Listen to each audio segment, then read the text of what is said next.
The heart monitor screamed, then went silent. Emily Carter's hands didn't shake. They never did. Not when the patient's chest stopped rising. Not when the senior surgeon backed away from the table, sweat dripping down his temples. Not when the armed soldiers kicked open the double doors at the end of the hallway, boots thundering against linoleum, rifles raised. They swept the room with tactical precision, visors down, weapons hot, until one of them saw her face. He stopped cold. "Ma'am!"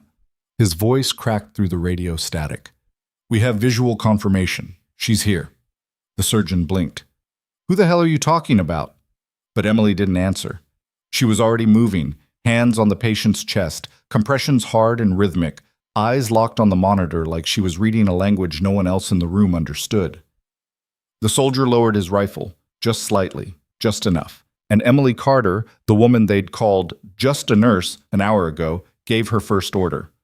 "Get out of my way." Well, if you want to know how a woman dismissed as nobody became the one person an entire military unit came looking for, stay with me until the end. Like this video, drop a comment with the city you're watching from, and let me see just how far this story can travel. The morning shift at Silvercrest Medical Center started the way it always did. Chaos dressed up as routine. Emily Carter clocked in at 6:47 a.m., 3 minutes ahead of schedule, and tucked her ID badge into the pocket of her scrubs. The fabric was thin, faded from too many washes, and the hospital logo had cracked along the edges. She didn't care. It did the job. The ER was already humming. Gurneys lined the hallway. A kid with a broken arm sat crying near the vending machines. Someone had spilled coffee by the nurse's station, and nobody had bothered to clean it up yet. Emily grabbed a clipboard and scanned the board. Bed 7 needed vitals. Bed 12 was waiting on discharge paperwork. Bed 3 had been flagged for a consult, but the attending hadn't shown up yet. She started with Bed 7. The patient was a middle-aged man with a gash on his forearm, wrapped in gauze that was already soaking through. He looked up when she walked in, relief flooding his face. "Finally! I've been waiting for 20 minutes. Emily didn't respond. She unwrapped the gauze, inspected the wound, rewrapped it tighter. Her movements were efficient, almost mechanical. "You're going to need stitches," she said. I'll page the resident." "Can't you just do it?" "No." She left before he could argue. The residents were clustered near the coffee machine, scrolling through their phones. One of them, a guy named Marcus with gelled hair and an expensive watch, glanced up when Emily approached. "Bed 7 needs sutures," she said. Marcus sighed. "Yeah, I saw. I'll get to it. He's been waiting since 6:30, and I've been here since 5. I'll get to it." Emily held his gaze for a beat longer than necessary, then turned and walked away. This was how it went, every day, every shift. She wasn't a doctor. She wasn't management. She was support staff. And support staff didn't push. By mid-morning, the ER had shifted into its usual rhythm, controlled chaos punctuated by bursts of genuine crisis. Emily moved between beds, taking vitals, updating charts, fielding questions from patients who assumed she could do more than she was allowed to. She was checking an IV line in Bed 9 when Dr. Philip Harmon walked past. Harmon was in his late 50s, silver-haired, with the kind of confidence that came from 30 years of never being questioned. He was the senior attending in the ER, the one everyone deferred to, the one whose word was law. He stopped at the nurse's station and picked up a chart. His eyes scanned it, then flicked to Emily. "Carter." She looked up. "This chart says the patient in Bed 9 was given 500 milligrams of acetaminophen at 8:15, that correct?" "Yes." "Who authorized that?" "I did. Standing order from Dr. Patel." Harmon's jaw tightened. "Patel's not on shift today." "The order was written yesterday. I followed protocol." "Protocol is you check with the attending before administering anything." Emily kept her voice level. "The order was valid. The patient was in pain. I used my judgment." Harmon set the chart down slowly, deliberately. "Your judgment isn't what we pay you for, Carter. You're a nurse. You follow orders. You don't make calls." The station went quiet. 2 other nurses glanced over, then quickly looked away. Emily didn't flinch. "Understood." Harmon stared at her for another moment, then walked off. She went back to the IV line. The truth was, Emily had been having versions of this conversation for 3 months. ever since she'd started at Silvercrest. The hospital was one of the largest in Ashbury City, a sprawling complex that served everyone from uninsured walk-ins to politicians who flew in on private helicopters. The ER saw 200 patients on a slow day, 300 on a bad one. And Emily Carter was invisible, not because she wanted to be, because that's what happened when you were competent but quiet, efficient but unremarkable. She did her job. She did it well. And nobody noticed, except when she stepped out of line. Then they noticed. Lunch break came and went.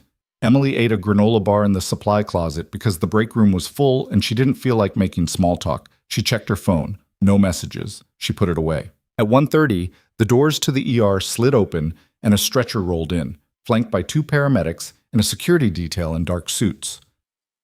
Emily watched from the far end of the hall as they wheeled the patient into Trauma Bay 2. The suits stayed outside, hands clasped, earpieces visible. A VIP. She'd seen it before. Politicians, executives, people with money and connections who got priority treatment in private rooms.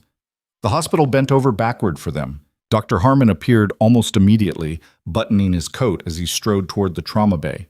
He barked orders at the nurses, his tone sharper than usual. "I want a full workup, bloods, imaging, everything, and I want it fast." Emily stayed out of the way. This wasn't her case. But 20 minutes later, one of the trauma nurses, a woman named Sandra with tired eyes and quick hands, grabbed her by the arm. "Emily, we need another set of hands in there." "Harmon didn't call for me. I don't care. The patient's crashing and we're short-staffed. Get in there." Emily followed her into the bay. The patient was a man in his 40s, pale and sweating, with a gunshot wound to the abdomen. The entry wound was small, but the blood loss was significant. Harmon was at the head of the bed, barking orders while 2 residents scrambled to follow. "Where's the imaging?" Harmon snapped. "Radiology's backed up," one of the residents said. "Then get them to move faster." Emily stepped to the side of the bed and began checking the patient's vitals. Pulse was weak, blood pressure dropping, respiration shallow. She glanced at the wound. The bleeding had slowed but not stopped. The gauze was soaked through. "He's losing blood faster than we're replacing it," she said. Harmon didn't look at her. "I'm aware. He needs surgery now. Waiting on imaging is wasting time." Harmon's head snapped up. "Did I ask for your opinion?" "No." "Then keep your mouth shut and do your job." Emily's jaw tightened, but she said nothing. The room fell into tense silence. The residents exchanged glances. Sandra kept her eyes on the monitors. One of the residents, a young woman named Kim, leaned closer to Emily and whispered, "Is he right? Can we wait?" Emily didn't answer. She adjusted the IV drip and stepped back. Kim's question hung in the air, unanswered. Harmon continued working, his movements precise but hurried. He was good. Emily had seen enough to know that. But he was also arrogant, and arrogance made people slow when they should be fast, cautious when they should be aggressive. The patient's blood pressure dropped another point. Harmon swore under his breath. "Get me 2 units of O negative, now."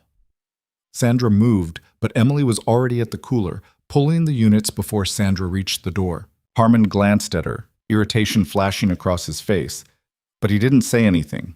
He took the blood and hung it himself. The minutes crawled.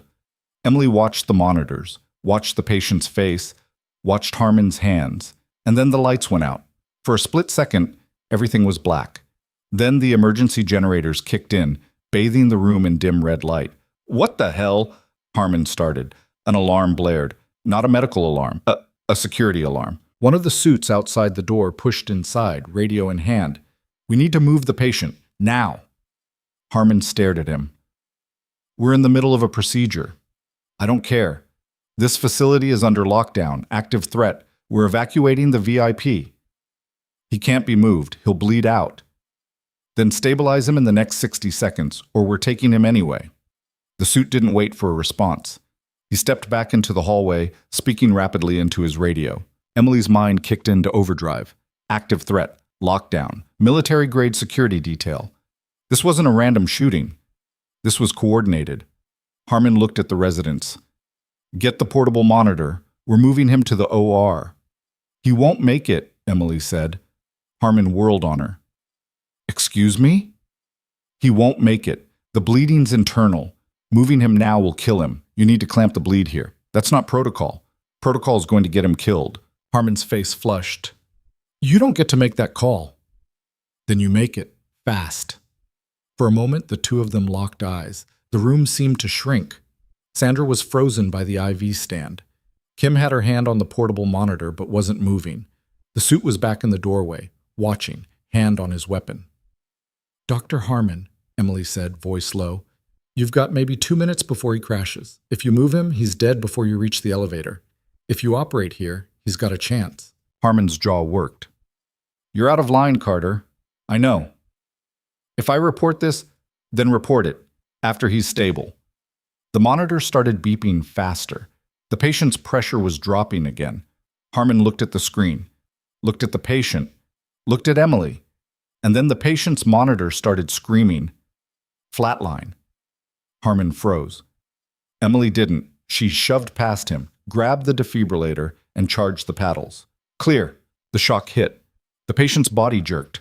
The monitor blipped, then flatlined again. Again, Emily said. Carter, stop. Clear. Another shock, another blip, and then a rhythm. Faint, but there. Emily dropped the paddles and grabbed a scalpel from the tray. She didn't ask permission. She didn't hesitate. She cut. Harmon lunged forward. What the hell are you doing? Saving his life. Hold the retractor. You can't hold it or he dies. Harmon stared at her, mouth open, then grabbed the retractor. Emily's hands moved with brutal precision.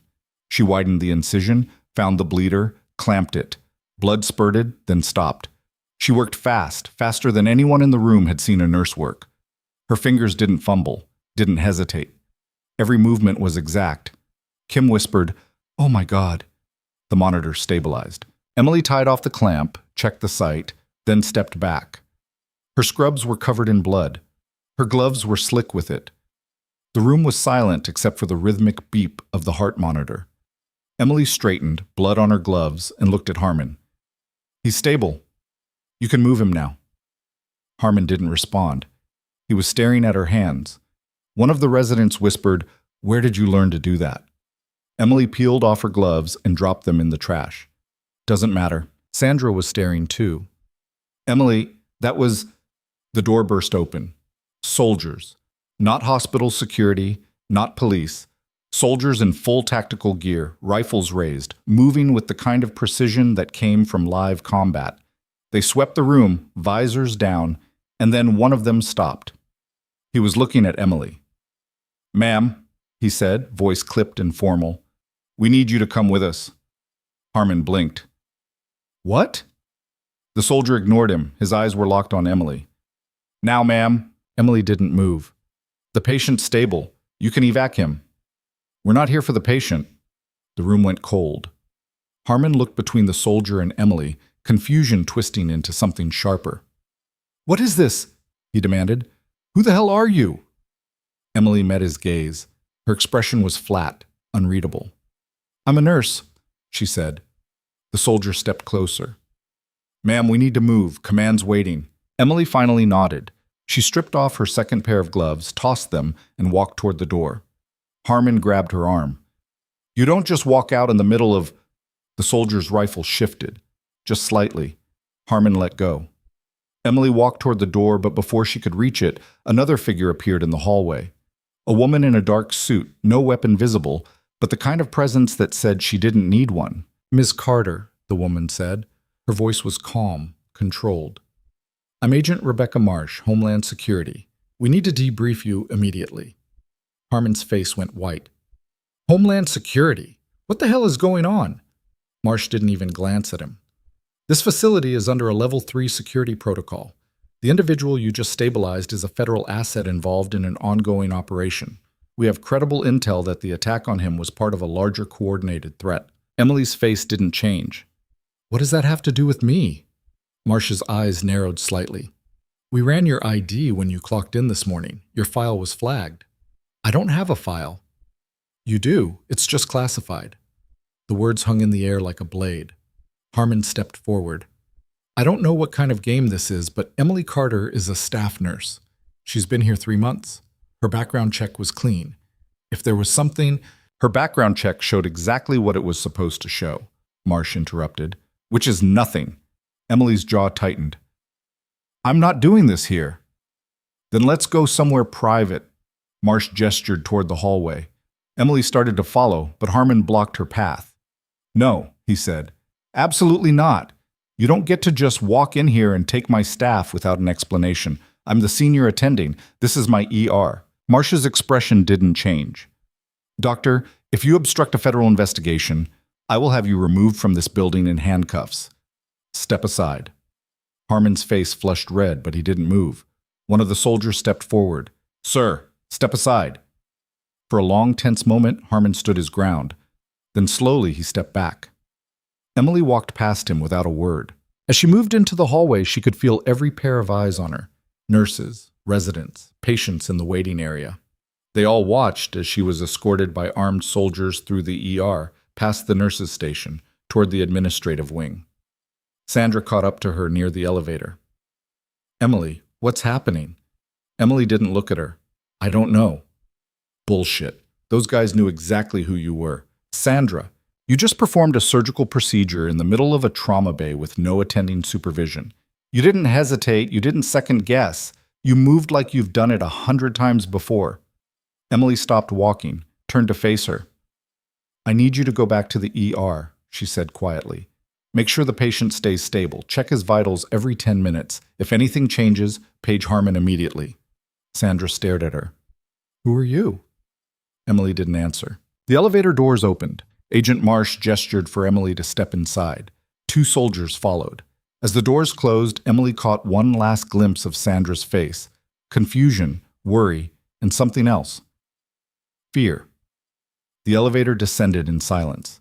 Emily kept her eyes forward, hands at her sides. Her heart rate was steady, her breathing even, but her mind was racing. Marsh spoke first. How long has it been since you were active? I'm not answering questions without counsel. You don't get counsel in a national security matter.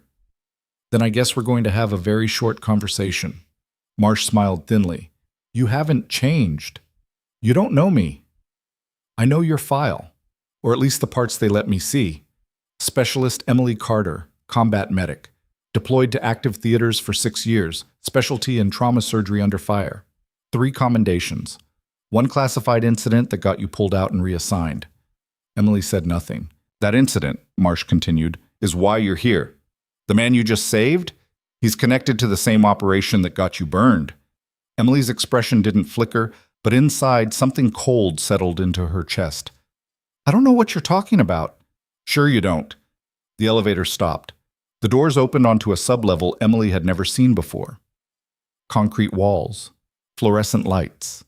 No windows. Marsh led her down a hallway to a small room with a metal table and 2 chairs. The soldiers stayed outside. Marsh closed the door and sat down. Emily remained standing. Sit. I'm fine here. Marsh sighed. Look, I'm not the enemy. I'm trying to help you. Help me with what? With not getting killed in the next 24 hours. That got Emily's attention. She pulled out the chair and sat. Marsh folded her hands on the table. The man you stabilized is named Daniel Cross. He's a mid-level intelligence officer working on a task force investigating illegal arms trafficking through Ashbury City. 2 days ago, his cover was compromised. Someone inside the network found out who he was and put a hit on him. And you think whoever shot him is going to come after me? I think whoever shot him now knows you're here. And if they know your real background, they're going to assume you're part of the operation. Emily leaned back in her chair. I'm not. Doesn't matter. Perception is reality in this world. So what do you want from me? Marsh pulled a folder from her bag and slid it across the table. I want you to look at this and tell me if you recognize any of these people. Emily opened the folder. Inside were photographs, faces. Some she recognized from the hospital, others she didn't. She stopped on one photo. It was Marcus, the resident with the gelled hair. Him, Emily said. Marsh nodded. Dr. Marcus Lowe. He started at Silvercrest 6 months ago. Clean record, good credentials. But 3 weeks ago, we flagged him for irregular communications with a known trafficker. Emily's stomach twisted. You think he's involved? We think he's a courier. Small time, but connected. And you didn't pull him? We were waiting to see who else he contacted, but now that Cross has been hit, we're moving up the timeline. Marsh leaned forward. Which brings me to you. I'm not doing this. You already are. The second you saved Cross, you put yourself in the middle of this. Emily stood. I'm a nurse. I did my job. That's all. You're not just a nurse. You never were. Emily's hands clenched into fists. I left that life. I'm done. You don't get to be done when people are trying to kill federal officers. Then find someone else. Emily turned toward the door, but Marsh's voice stopped her. They already know you're here, Emily. They saw you walk out of that trauma bay surrounded by soldiers. They saw Homeland Security escort you out of the ER.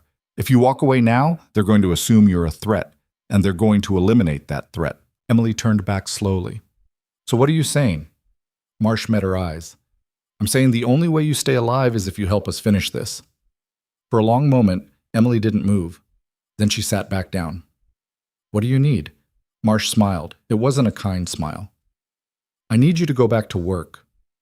3 hours later, Emily was back in the ER. The lockdown had been lifted.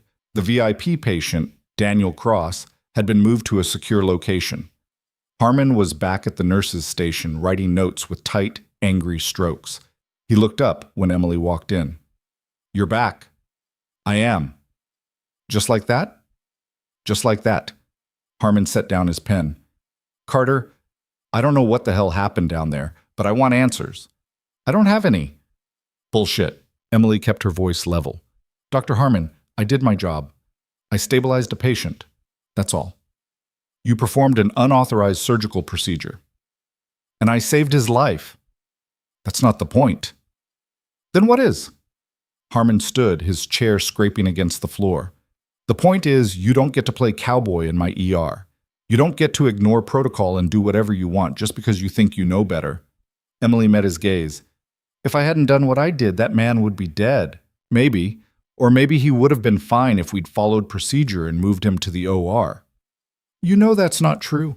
Harmon's jaw tightened. What I know is that you're a nurse with 3 months of experience at this hospital. What I know is that you don't have the authority to make those calls.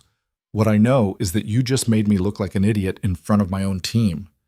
Emily didn't respond. Harmon leaned forward, his voice dropping. I'm recommending your termination, effective immediately. The words landed like a punch. Sandra, who had been restocking supplies nearby, froze. Emily kept her face neutral. Understood. Understood? Harmon's voice rose. That's all you have to say? What do you want me to say? I want you to explain to me how a nurse, a staff nurse, knows how to perform battlefield trauma surgery. The room went silent. Emily looked at him for a long moment. Then she turned and walked away. Harmon called after her. Carter, we're not done. But Emily kept walking, out of the ER, through the hallway, past the administrative offices. She made it to the stairwell before her hands started shaking. She leaned against the wall, closed her eyes, and took a slow breath. This was exactly what she'd been trying to avoid, exactly why she'd taken this job in the first place. Quiet, anonymous, unremarkable. And now it was all falling apart.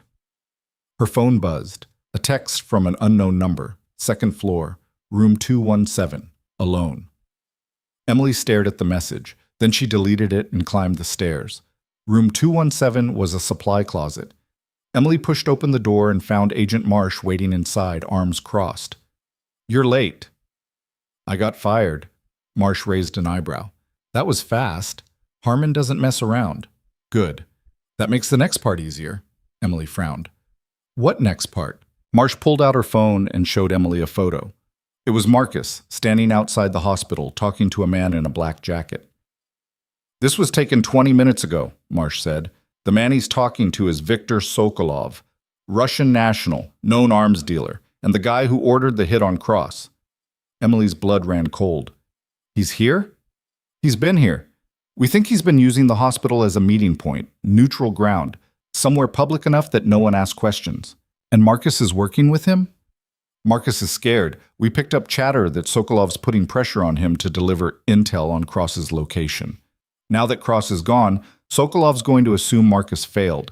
And when people fail Sokolov, they don't usually live long enough to regret it. Emily processed that. So Marcus is a dead man. Unless we use him.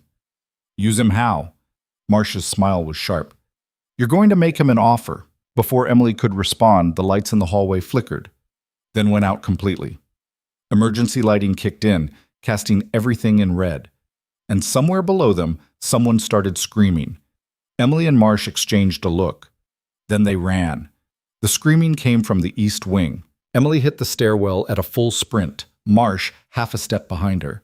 The emergency lighting painted everything in jagged red shadows. Somewhere below, an alarm was shrieking. Not the fire alarm, something else, something that made Emily's instincts scream wrong.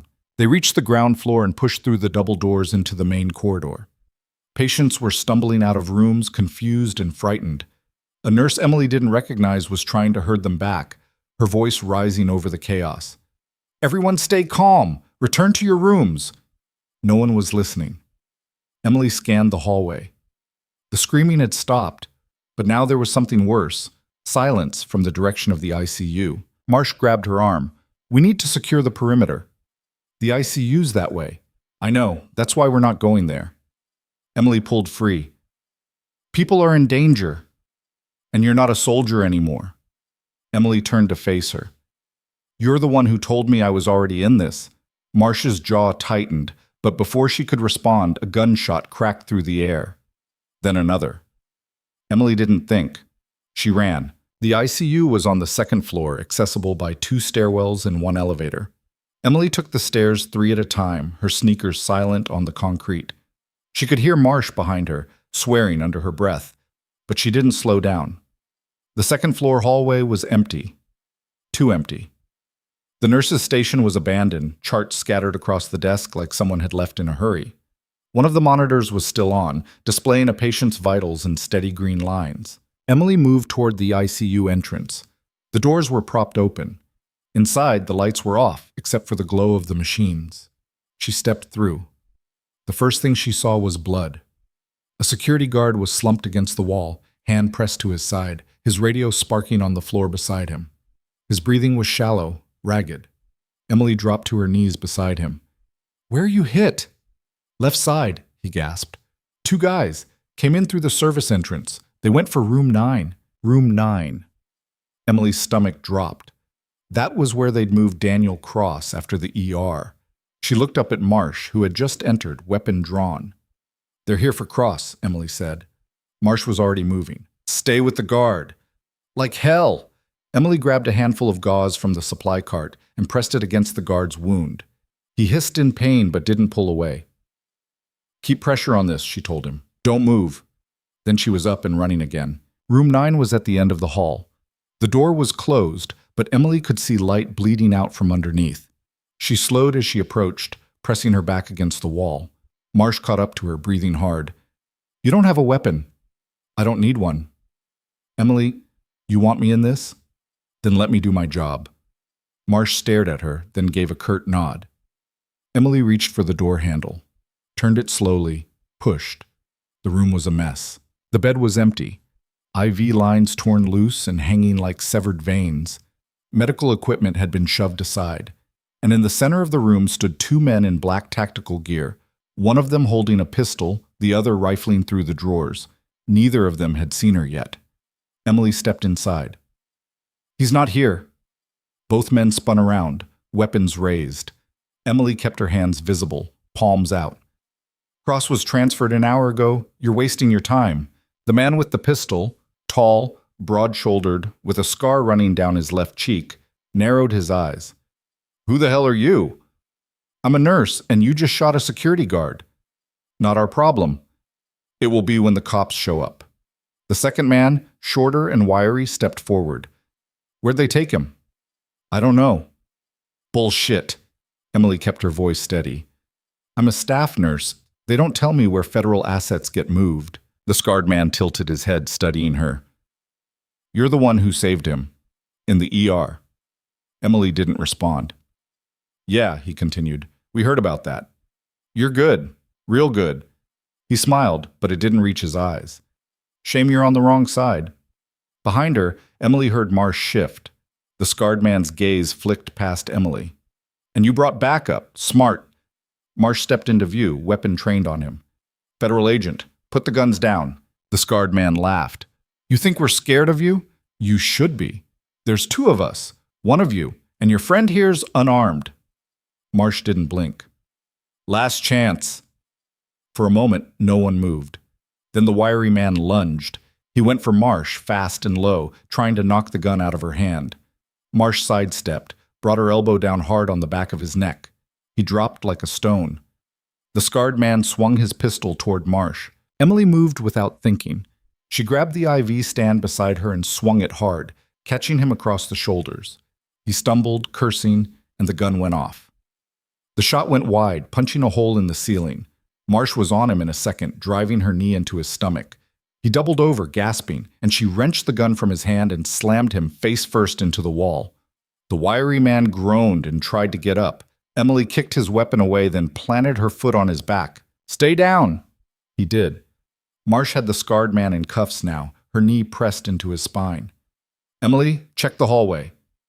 Emily moved to the door, glanced out. The corridor was still empty, but she could hear footsteps echoing from somewhere below. Backup, maybe. Or more trouble. She turned back to Marsh. We need to move. Agreed. Marsh hauled the scarred man to his feet, then looked at Emily. Can you handle him? Emily grabbed the wiry man by the collar and yanked him upright. He was lighter than he looked. She twisted his arm behind his back and shoved him toward the door. Let's go. They moved quickly, Marsh in front with the scarred man, Emily behind with the wiry one. The guard was still slumped by the wall, conscious but pale. Emily made a mental note to send someone back for him as soon as they were clear. They made it to the stairwell without incident.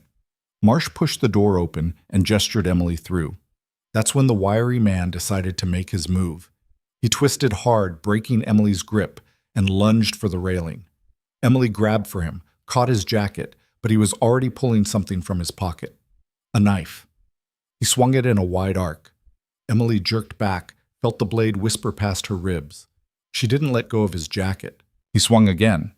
This time Emily stepped inside the arc, drove her shoulder into his chest, and slammed him against the railing. The knife clattered to the floor. Emily didn't give him a chance to recover. She hooked her leg behind his knee and took him down hard. His head cracked against the concrete. He went limp. Emily stood, breathing hard, and looked up. Marsh was staring at her. You okay? Marsh asked. Emily nodded. Yeah. Marsh didn't look convinced, but she didn't argue. She hauled the scarred man down the stairs, and Emily dragged the wiry one after them. They reached the ground floor and emerged into a service hallway Emily had never seen before. Concrete walls, exposed pipes. It smelled like bleach and old coffee. Marsh led them to a reinforced door at the end of the hall. She swiped a keycard, and the door buzzed open.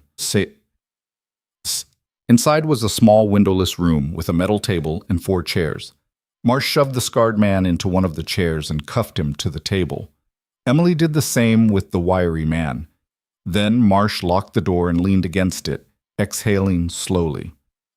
That, she said, was not how I planned this. Emily sat down on the edge of the table. Her hands were shaking now, adrenaline catching up. She clenched them into fists and waited for it to pass. Marsh pulled out her phone and made a call.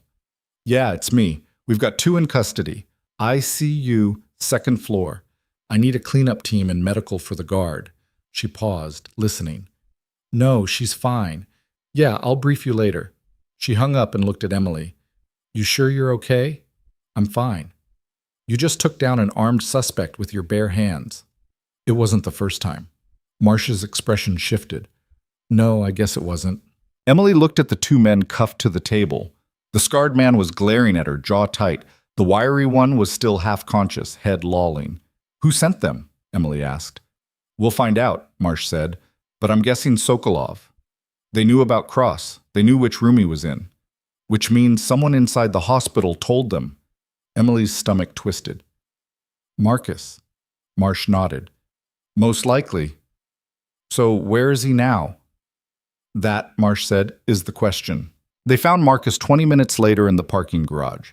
He was sitting in his car, a silver sedan with tinted windows, staring at his phone like it held the answers to every question he'd ever asked. His hands were shaking. Marsh approached from the driver's side, weapon holstered but visible. Emily came around the passenger side.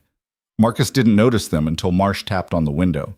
He jumped, nearly dropping his phone, and looked up. His face went white. Marsh gestured for him to roll down the window. He did, slowly. "Dr. Lowe," Marsh said, "step out of the car, please." Marcus didn't move. "I didn't do anything." "That's not what I asked." "I'm not getting out," Marsh sighed. "Then I'm going to have to drag you out, and that's going to look bad for both of us." Marcus's hands tightened on the steering wheel. "You don't understand. If I talk to you, I'm dead." "If you don't talk to us," Emily said, "you're dead anyway." Marcus looked at her, surprise flickering across his face. "Carter?" "Get out of the car, Marcus." "What are you doing here?" "Saving your ass. Now get out." For a long moment, Marcus didn't move. Then, slowly, he opened the door and stepped out. Marsh moved him to the side of the car, hands on the hood. "You're going to tell me everything you know about Victor Sokolov." Marcus laughed, a high, bitter sound. "You think I know anything? I'm just a delivery guy. I pass messages, that's it." "Messages about what?" "I don't know, I don't read them." "Bullshit." Marcus turned his head to look at her. "You think I wanted this? You think I signed up to work for a Russian arms dealer? Then how did it happen?" Marcus closed his eyes. "I had debts. Medical school's expensive. I took out loans, a lot of loans, and when I couldn't pay them back, someone approached me. Said they could make my problems go away if I did them a favor." "What kind of favor?" "Just passing information, patient records, admission logs. Nothing classified." Marsh's voice went cold. Daniel Cross's location was classified. Marcus's face crumpled. "I didn't know he was a federal agent, I swear. They just told me to find out which room the gunshot patient was in. That's all." "And you didn't think to ask why?" "I didn't want to know." Emily stepped forward. "Marcus, 2 men just tried to kill Cross. They shot a security guard. If we hadn't stopped them, they would have killed everyone in that ICU." Marcus was shaking now, tears streaming down his face. "I didn't know. I swear I didn't know." Marsh pulled out her phone and showed him a photo. "Is this the man who recruited you?" Marcus looked at the screen. It was the same photo she'd shown Emily earlier, Victor Sokolov, standing outside the hospital. Marcus nodded. "Yeah, that's him." "When's the last time you saw him?" "This morning. He called me. Told me he needed the information by noon, or he'd kill my sister." Emily's chest tightened. "Your sister?" "She lives in Brooklyn. He sent me a photo of her apartment. He knows where she works, what time she gets home." Marcus's voice broke. He said if I didn't help him, he'd make it look like an accident. Marsh and Emily exchanged a look. "Where's your sister now?" Marsh asked. "I don't know. I tried calling her, but she's not answering." Marsh made another call. "I need a protection detail on a civilian." "Brooklyn. I'll send you the address." She hung up and looked at Marcus. "We're going to keep her safe, but you need to help us." Marcus wiped his eyes. "How?" "Sokolov's going to contact you again. When he does, you're going to tell him exactly what we tell you to say." Marcus shook his head. "He'll know. He'll know I'm lying." "Not if you sell it." "I can't." "You can," Emily said, "because the alternative is your sister dies and you go to prison for accessory to attempted murder." Marcus stared at her, then at Marsh. "What do you need me to do?" Marsh smiled. "Make a phone call." They set it up in the security office, a cramped room filled with monitors and outdated equipment. Marsh had Marcus sit at a desk with his phone while she and Emily stood behind him, out of view. "Just tell him Cross is still in the ICU," Marsh said. "Tell him the lockdown delayed the transfer. Keep it simple." Marcus nodded, his hands trembling as he dialed. The phone rang twice before someone picked up. "You're late." The voice was cold, accented, Russian. Marcus swallowed. "I know, I'm sorry. The hospital went into lockdown. I couldn't get away." "I don't care about your excuses. Where is he?" "Still in the ICU, room 9. They were supposed to move him, but the lockdown delayed everything." There was a pause. Emily could hear the faint sound of traffic on the other end of the line. "You're sure?" "Yes, I checked the logs myself." Another pause, longer this time. "Good. Stay where you are. Don't leave the hospital. I'll call you when it's done." The line went dead. Marcus set the phone down, his face pale. He believed me. Maybe, Marsh said, or maybe he's testing you. What do you mean? I mean, if he sends someone to room 9 and Cross isn't there, he's going to know you lied. Marcus's eyes went wide. But I did what you told me to, fool. Relax, Marsh said. We've got it covered. Emily looked at her. Covered how? Marsh pulled out her phone and showed her a message. It was from her team. They'd placed a decoy in room 9. A federal agent roughly Cross's build, hooked up to monitors surrounded by security. Bait, Marsh said. Emily's stomach dropped. You're using him as bait. We're using him to draw Sokolov out. And if Sokolov sends a team? Then we'll be ready. Emily shook her head. This is insane. This is the job. Marcus stood. Wait, you're telling me you just set a trap using my phone call? What if Sokolov figures it out? Then you'd better hope we catch him first, Marsh said. Marcus looked like he was going to be sick. Emily grabbed Marsh's arm and pulled her aside. You should have told me. Would it have changed anything? It would have been nice to know I wasn't sending a man to his death. Marsh's expression hardened. That man signed up for this. He knew the risks. And Marcus? Marcus made his choices. Now he lives with them.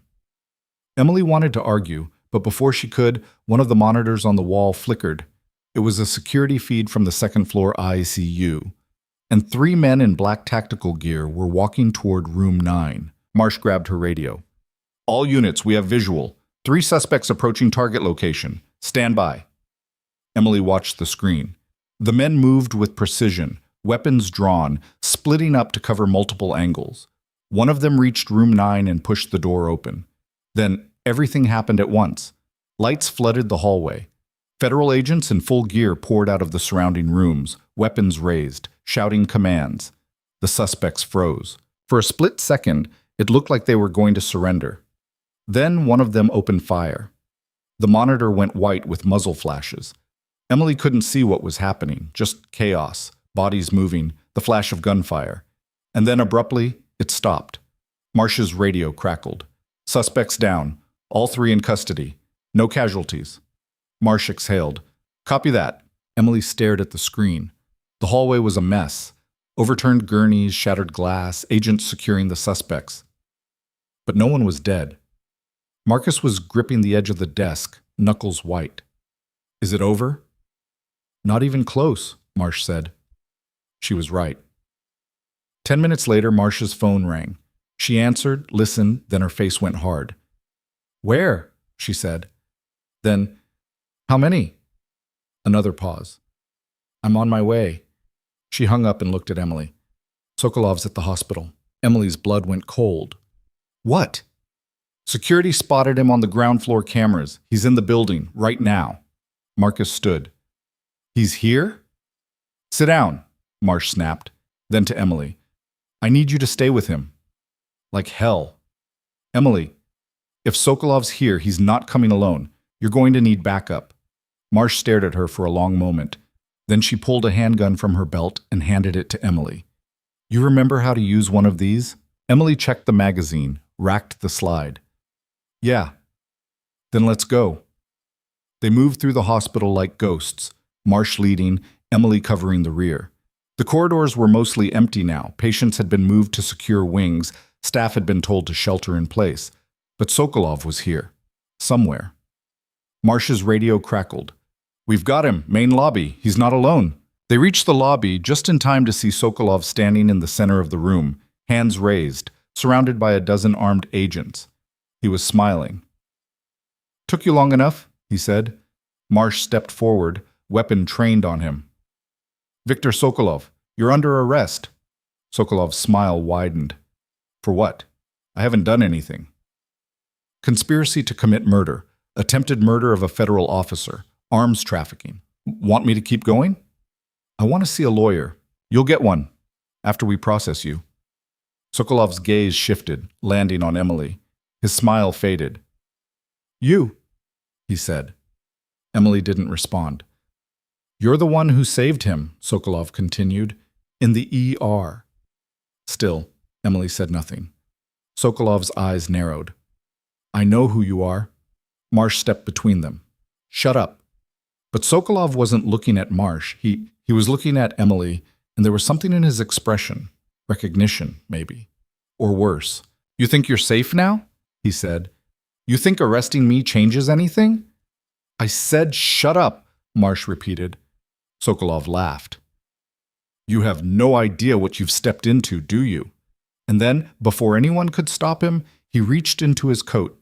Every agent in the room shouted, weapons raised, fingers on triggers. Sokolov pulled out a phone. Marsh lunged forward, but it was too late. Sokolov pressed a button, and somewhere in the hospital, something exploded. The explosion ripped through the west wing like a fist punching through paper. The shockwave hit Emily before the sound did, a wall of pressure that lifted her off her feet and slammed her into the reception desk. Her ears rang. The lights flickered and died. Emergency generators kicked in half a second later, bathing everything in that same sickly red glow. She tasted copper, blood from somewhere. Her lip, maybe. Around her, agents were shouting, scrambling, weapons still trained on Sokolov, even as debris rained down from the ceiling. Marsh was on her feet, screaming into her radio, but Emily couldn't hear the words over the ringing in her skull. Sokolov was still standing in the center of the lobby, hands raised, that smile still plastered across his face. Emily pushed herself upright. Her ribs ached, her head throbbed, but nothing felt broken. Marsh grabbed her shoulder. You good? Emily nodded, even though she wasn't sure. What the hell was that? One of the agents yelled. Marsh's radio crackled with overlapping voices, damage reports, casualty counts, evacuation orders. She held up a hand for silence and pressed the radio to her ear. West Wing, she said after a moment. Parking structure collapsed. At least 3 floors gone. Emily's stomach dropped. How many people? Too many, Sokolov laughed. It was a thin, wheezing sound that made Emily's skin crawl. You think this is funny? Marsh snapped. I think, Sokolov said, you're about to have a very bad day. Marsh stepped forward and drove her fist into his face. Sokolov's head snapped back. Blood sprayed from his nose. He staggered but didn't fall, and when he looked up again, he was still smiling. Feel better? He asked. Marsh hit him again. This time he went down. 2 agents hauled him upright and slammed him against the wall, cuffing his hands behind his back. Sokolov didn't resist. He just kept smiling, blood dripping from his split lip. Get him out of here, Marsh said, and someone find out if there are more devices. The agents dragged Sokolov toward the exit. As they passed Emily, he turned his head and looked at her. This isn't over, he said. Emily didn't respond. Marsh was already moving, barking orders into her radio. Emily followed, weaving through the chaos of the lobby. Staff were pouring in from the secure wings, some of them injured, all of them terrified. A woman in scrubs was clutching her arm, blood seeping between her fingers. A maintenance worker sat against the wall, staring at nothing. Emily's training kicked in without conscious thought. She grabbed a supply kit from behind the reception desk and dropped to her knees beside the woman with the injured arm. Let me see. The woman pulled her hand away. The wound was deep, jagged, probably from flying glass. Emily wrapped it quickly, tight enough to stop the bleeding but not cut off circulation. You're okay, Emily said. Get to the ER. They'll stitch you up. The woman nodded, tears streaming down her face, and stumbled away. Emily moved to the next person. Then the next. Triage in the middle of a bombed-out lobby, the same way she'd done it 100 times before in places that weren't supposed to exist on any map. Marsh appeared beside her. Emily, we need to move. I'm helping. Medical's on the way. I need you with me. Emily hesitated, then stood. Her hands were covered in blood again. She wiped them on her scrubs, knowing it wouldn't do any good. Where are we going? Sokolov had a phone. He triggered that explosion remotely. If he's got one device, he's got more. Emily's chest tightened. You think there are more bombs? I think we need to assume there are until we prove otherwise. They moved through the hospital at a near run, Marsh in the lead, Emily 2 steps behind. The corridors were packed with people, patients, staff, families, all trying to evacuate or find safety, or just figure out what the hell was happening. Marsh's radio never stopped crackling. Reports flooded in from every wing. The west parking structure had collapsed completely. At least 15 casualties confirmed, dozens more unaccounted for. Structural integrity compromised on floors 2 through 4. Fire suppression systems offline in the East Wing, and still no confirmation whether there were more explosives. They reached the security office and found it in shambles. Monitors shattered, equipment overturned, and Marcus was gone. Emily scanned the room. Where is he? I don't know, Marsh said. She grabbed one of the agents standing guard outside. Where's the civilian we left here? The agent looked confused. No one told us to watch anyone. Marsh's face went white. He was in this room 20 minutes ago. Ma'am, we've been securing the perimeter since the explosion. No one briefed us on a detainee. Emily's mind raced. Marcus had been terrified, shaking. If the explosion had gone off and the guards had left their posts, he would have run. He's scared, Emily said. He thinks Sokolov's going to kill him. Marsh swore. If he runs, Sokolov's people will find him first. Then we find him before they do. Marsh pulled up the security feeds on her phone. Most of the cameras were down, but a few were still operational. She scrolled through the footage, scanning for Marcus. There, Emily said, pointing. Marcus was on the 4th floor, moving fast through the hallway toward the emergency stairwell. He kept looking over his shoulder, like he expected someone to be following him. 4th floor, Marsh said into her radio.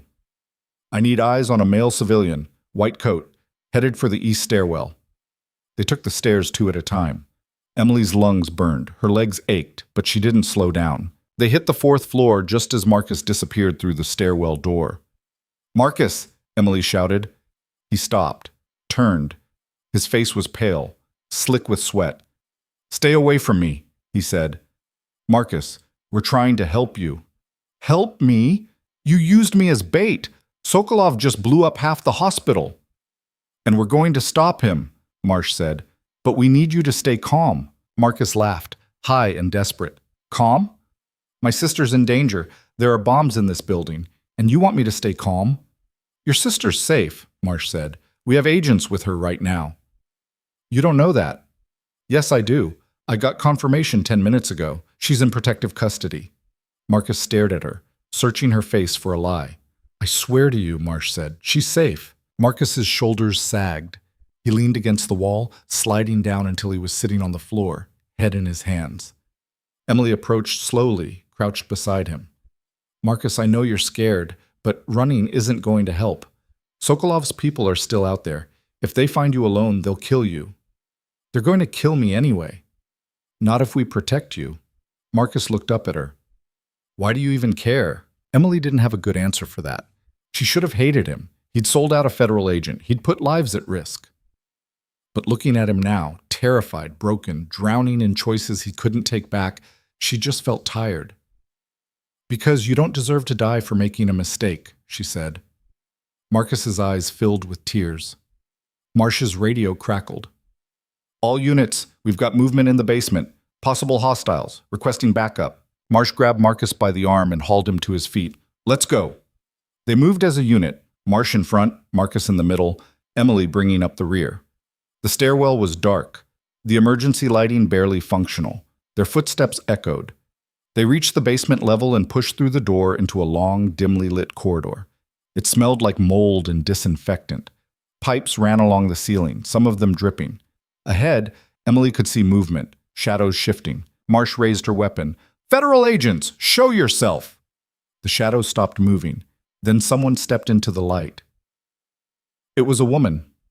Mid-30s, dark hair pulled back in a tight ponytail, wearing black tactical gear. She had a rifle slung over her shoulder and a radio clipped to her vest. She looked at Marsh, then at Emily, then at Marcus, and she smiled. Dr. Lowe, she said, Victor told me I'd find you here. Marcus went rigid. I don't know you. No, but I know you.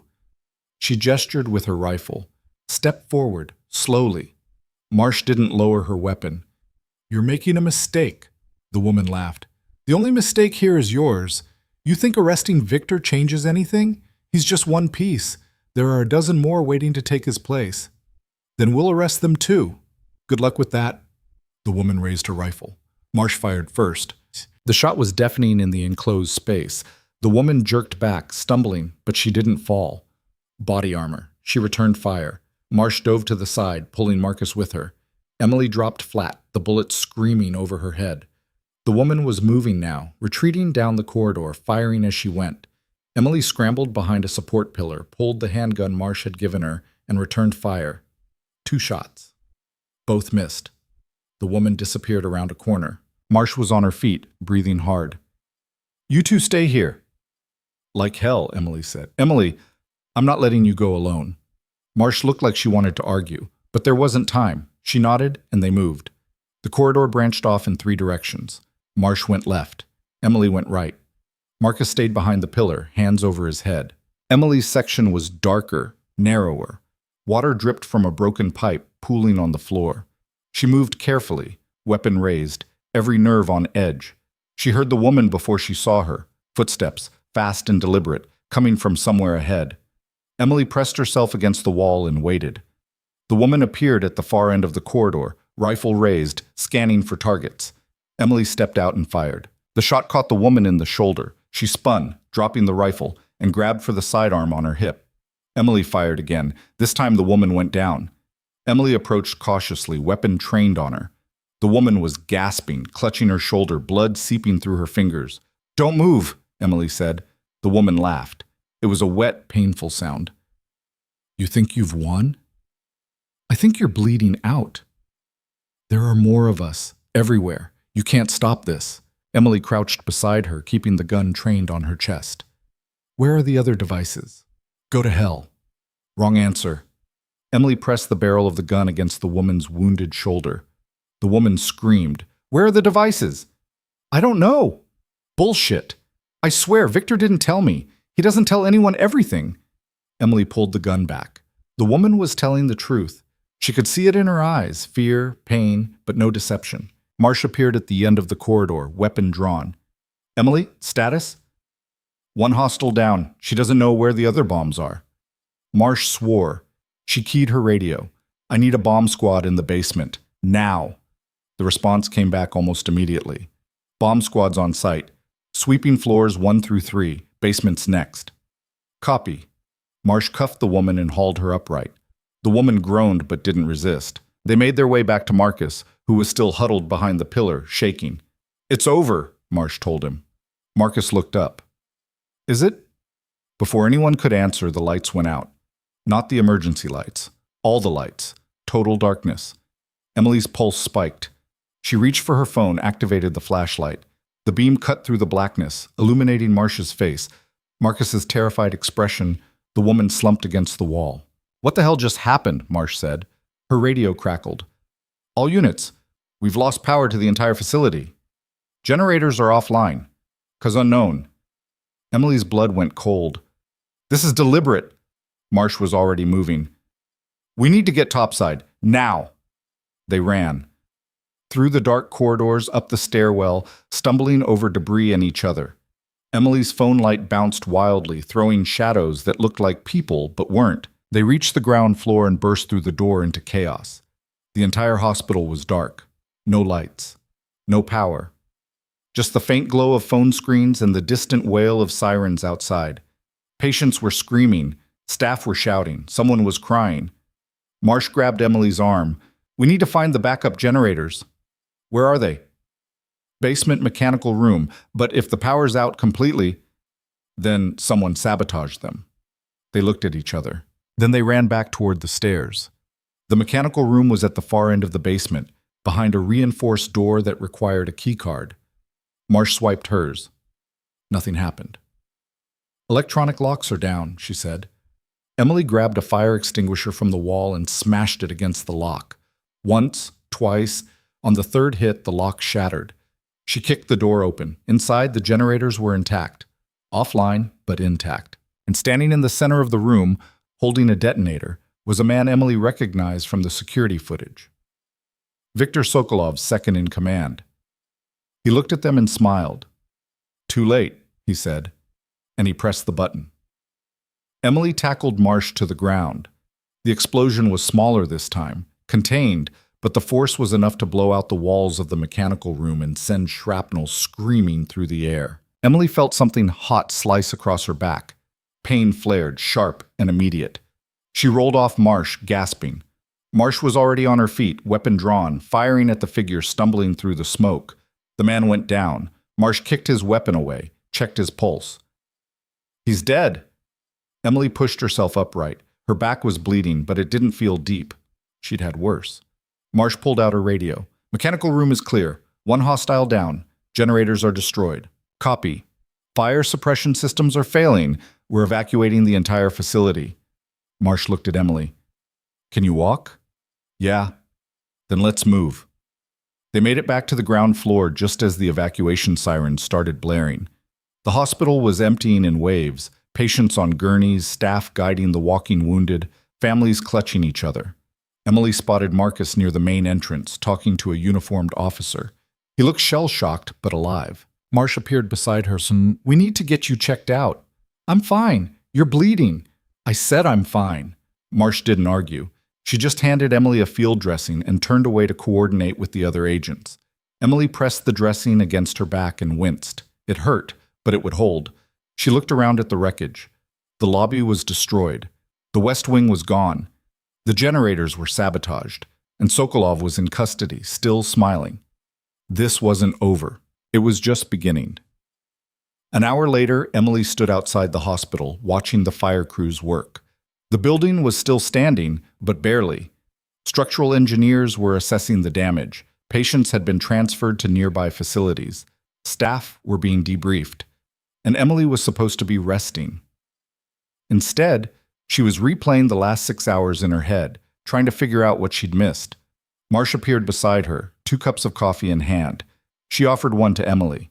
Thanks. They stood in silence for a moment, watching the smoke rise. Sokolov's talking, Marsh said finally. Emily looked at her. And he's giving us names, locations, the whole network, in exchange for a deal. What kind of deal? Reduced sentence? Witness protection? Emily's jaw tightened. He blew up a hospital. I know. He tried to kill a federal agent. I know.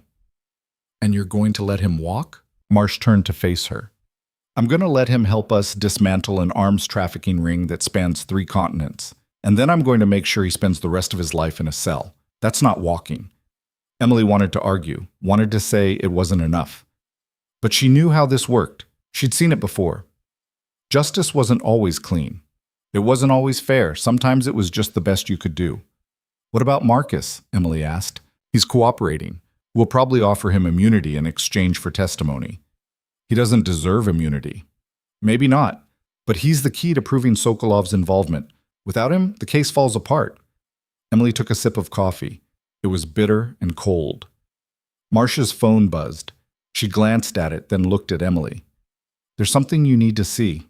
They walked to a mobile command center set up in the parking lot.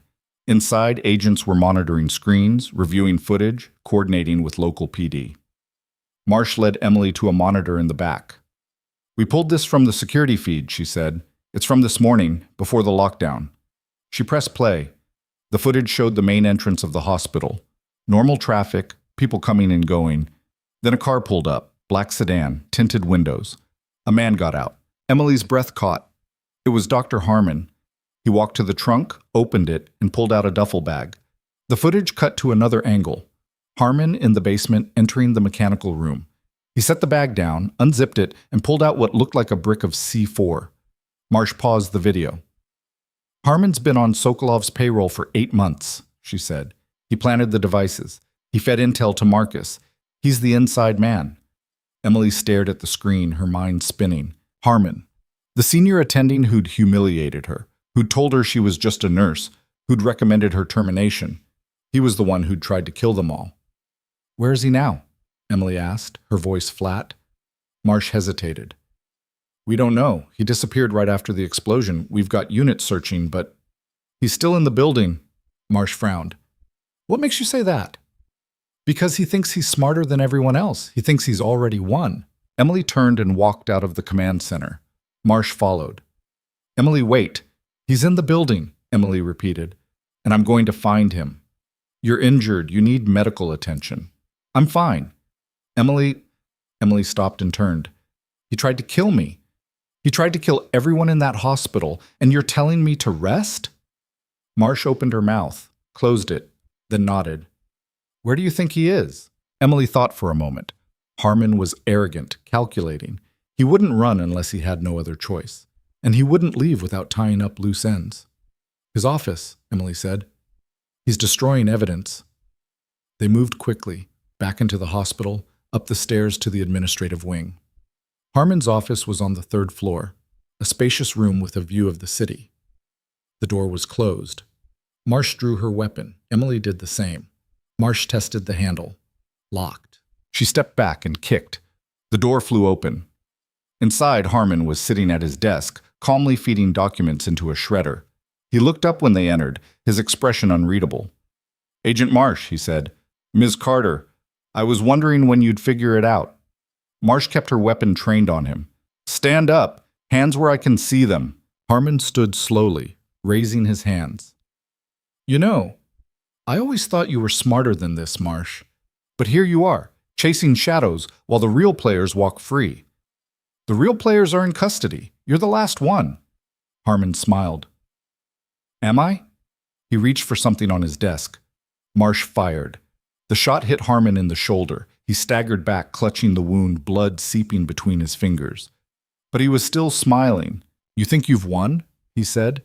"You think arresting me changes anything?" "Shut up," Marsh said. Harmon laughed. "There's a reason Sokolov's talking. There's a reason he's giving you names." "I said shut up. He's buying time, and you're too stupid to see it." Emily stepped forward. "Time for what?" Harmon looked at her, and for the first time she saw something in his eyes that looked like respect. "You're the only one who gets it, aren't you?" he said, "the quiet little nurse who doesn't belong." "Answer the question." Harmon's smile faded. "There's one more device, and it's not in this hospital." Marsh's face went white. "Where?" "Somewhere you'll never find it in time." "Where?" Harmon slumped against the desk, his breathing labored. "You want to know the truth?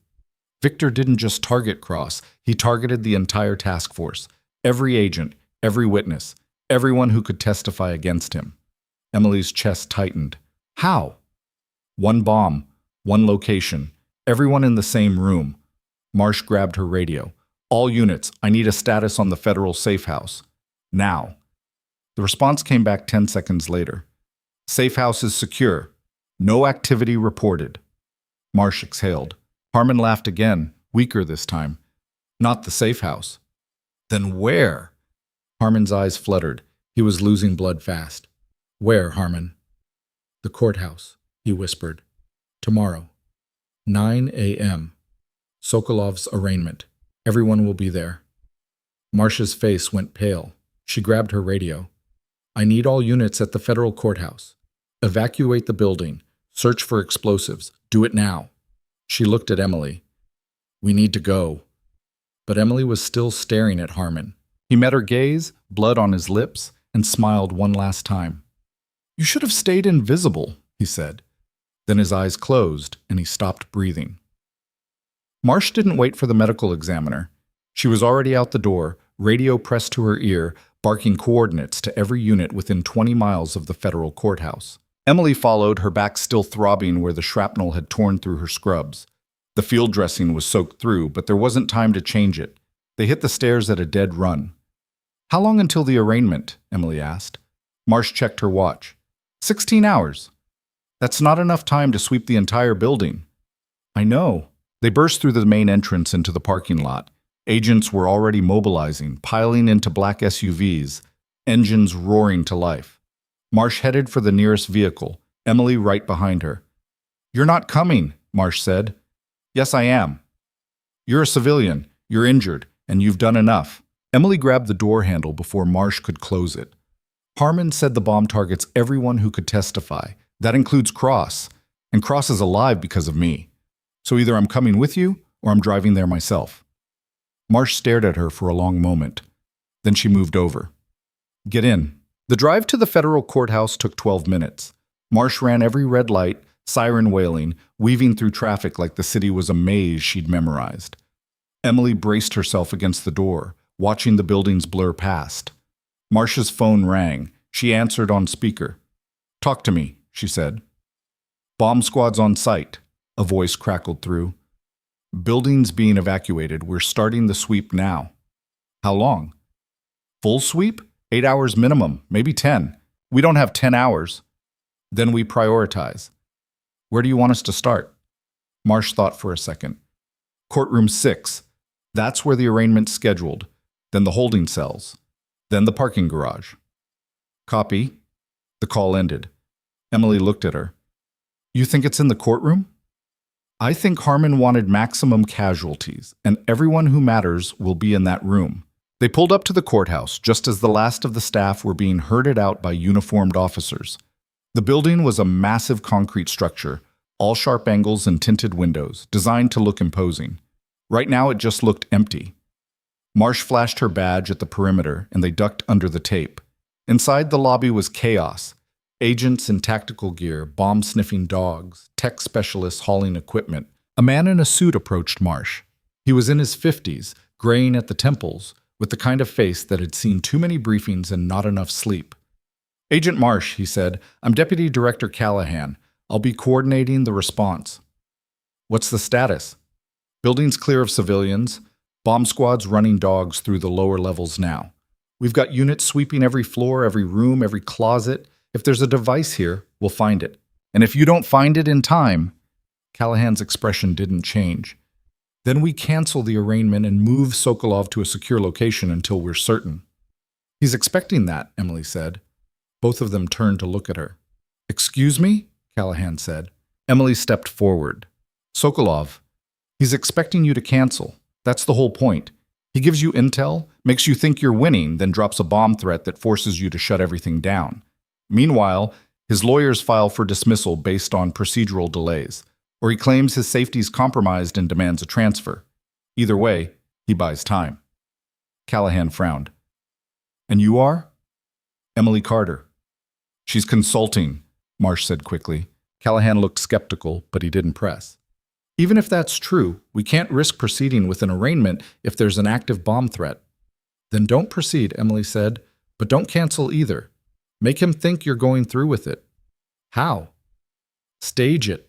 Keep the building locked down. Run the sweep, but leak to the press that the arraignment's still happening. Make Sokolov think his plan failed. Marsh was nodding, and if he thinks the bomb's going to go off, he'll try to communicate with whoever's supposed to trigger it. We monitor his communications, trace the signal, find the triggerman. Callahan considered that. It's a risk. Everything's a risk, Marsh said.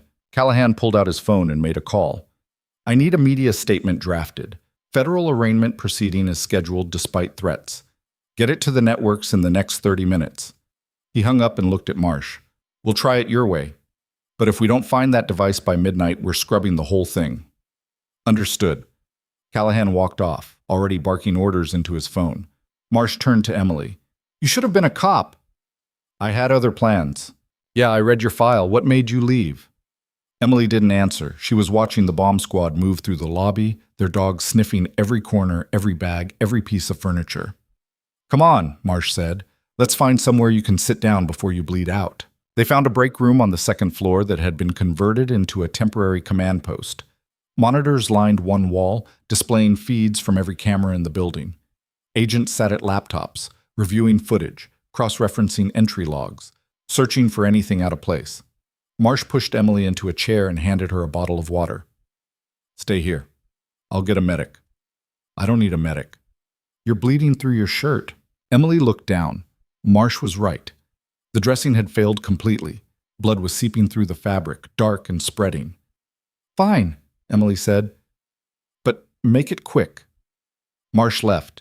Emily leaned back in the chair and closed her eyes. Her back was on fire. Her head was pounding. And she was so tired she could barely think straight. But she couldn't stop, because Harmon's words kept echoing in her skull. You should have stayed invisible. Maybe he was right. Maybe she should have kept her head down, done her job, ignored the condescension and the dismissals and the casual cruelty of people who thought she didn't matter. But she hadn't. And now people were alive because of it. A medic appeared beside her, a young woman with kind eyes and steady hands. She didn't ask questions. She just cut away Emily's shirt, cleaned the wound, and applied fresh dressings. You're lucky, the medic said. It's shallow. Probably won't even scar. Thanks. The medic left. Emily pulled on a spare shirt someone had found. Gray, too big, smelling faintly of detergent. It would do. Marsh reappeared with 2 cups of coffee. She handed one to Emily and sat down. Bomb squads cleared the courtroom, she said. No devices. They're moving to the holding cells now. What about the parking garage? Still sweeping. Emily sipped the coffee. It was terrible, but it was hot. On the monitors, the bomb squad moved through the building like ghosts, their movements methodical, precise. Dogs sniffing, techs scanning, agents standing watch. Hours passed. Midnight came and went, still nothing. Callahan appeared in the doorway, looking grim. We've swept 90% of the building. No explosives, no triggers, nothing. Then Harmon was lying, Marsh said. Or the device is somewhere we haven't looked yet, Emily said. Callahan checked his watch. We've got 6 hours until the arraignment. If we don't find something in the next 2, I'm pulling the plug. Marsh stood. Give me 1 more hour. Marsh. 1 hour. That's all I'm asking. Callahan hesitated, then nodded. 1 hour. After that, we're done. He left. Marsh looked at Emily. Any ideas? Emily stood, ignoring the pain in her back, and walked to the monitors.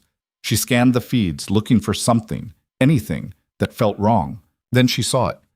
One of the cameras showed the underground parking garage, rows of cars, concrete pillars, fluorescent lights, and in the far corner, near the service elevator, a maintenance cart. Emily pointed. There. Marsh leaned closer. What am I looking at? That cart. It's been sitting in the same spot for the last 3 hours. So? So maintenance carts don't sit. They move. Someone pushes them from floor to floor, cleaning, restocking, whatever. But that one hasn't moved. Marsh grabbed her radio. I need eyes on the parking garage, level B2, northwest corner. There's a maintenance cart near the service elevator. I want it checked now. The response came back 30 seconds later. Copy, sending a unit. They watched the monitor. 2 agents in tactical gear approached the cart, weapons drawn. One of them knelt beside it, inspecting the contents. Then he went very still. He keyed his radio. We've got something. It's wired. Marsh swore. Can you disarm it? Negative. This is above my pay grade. I need EOD.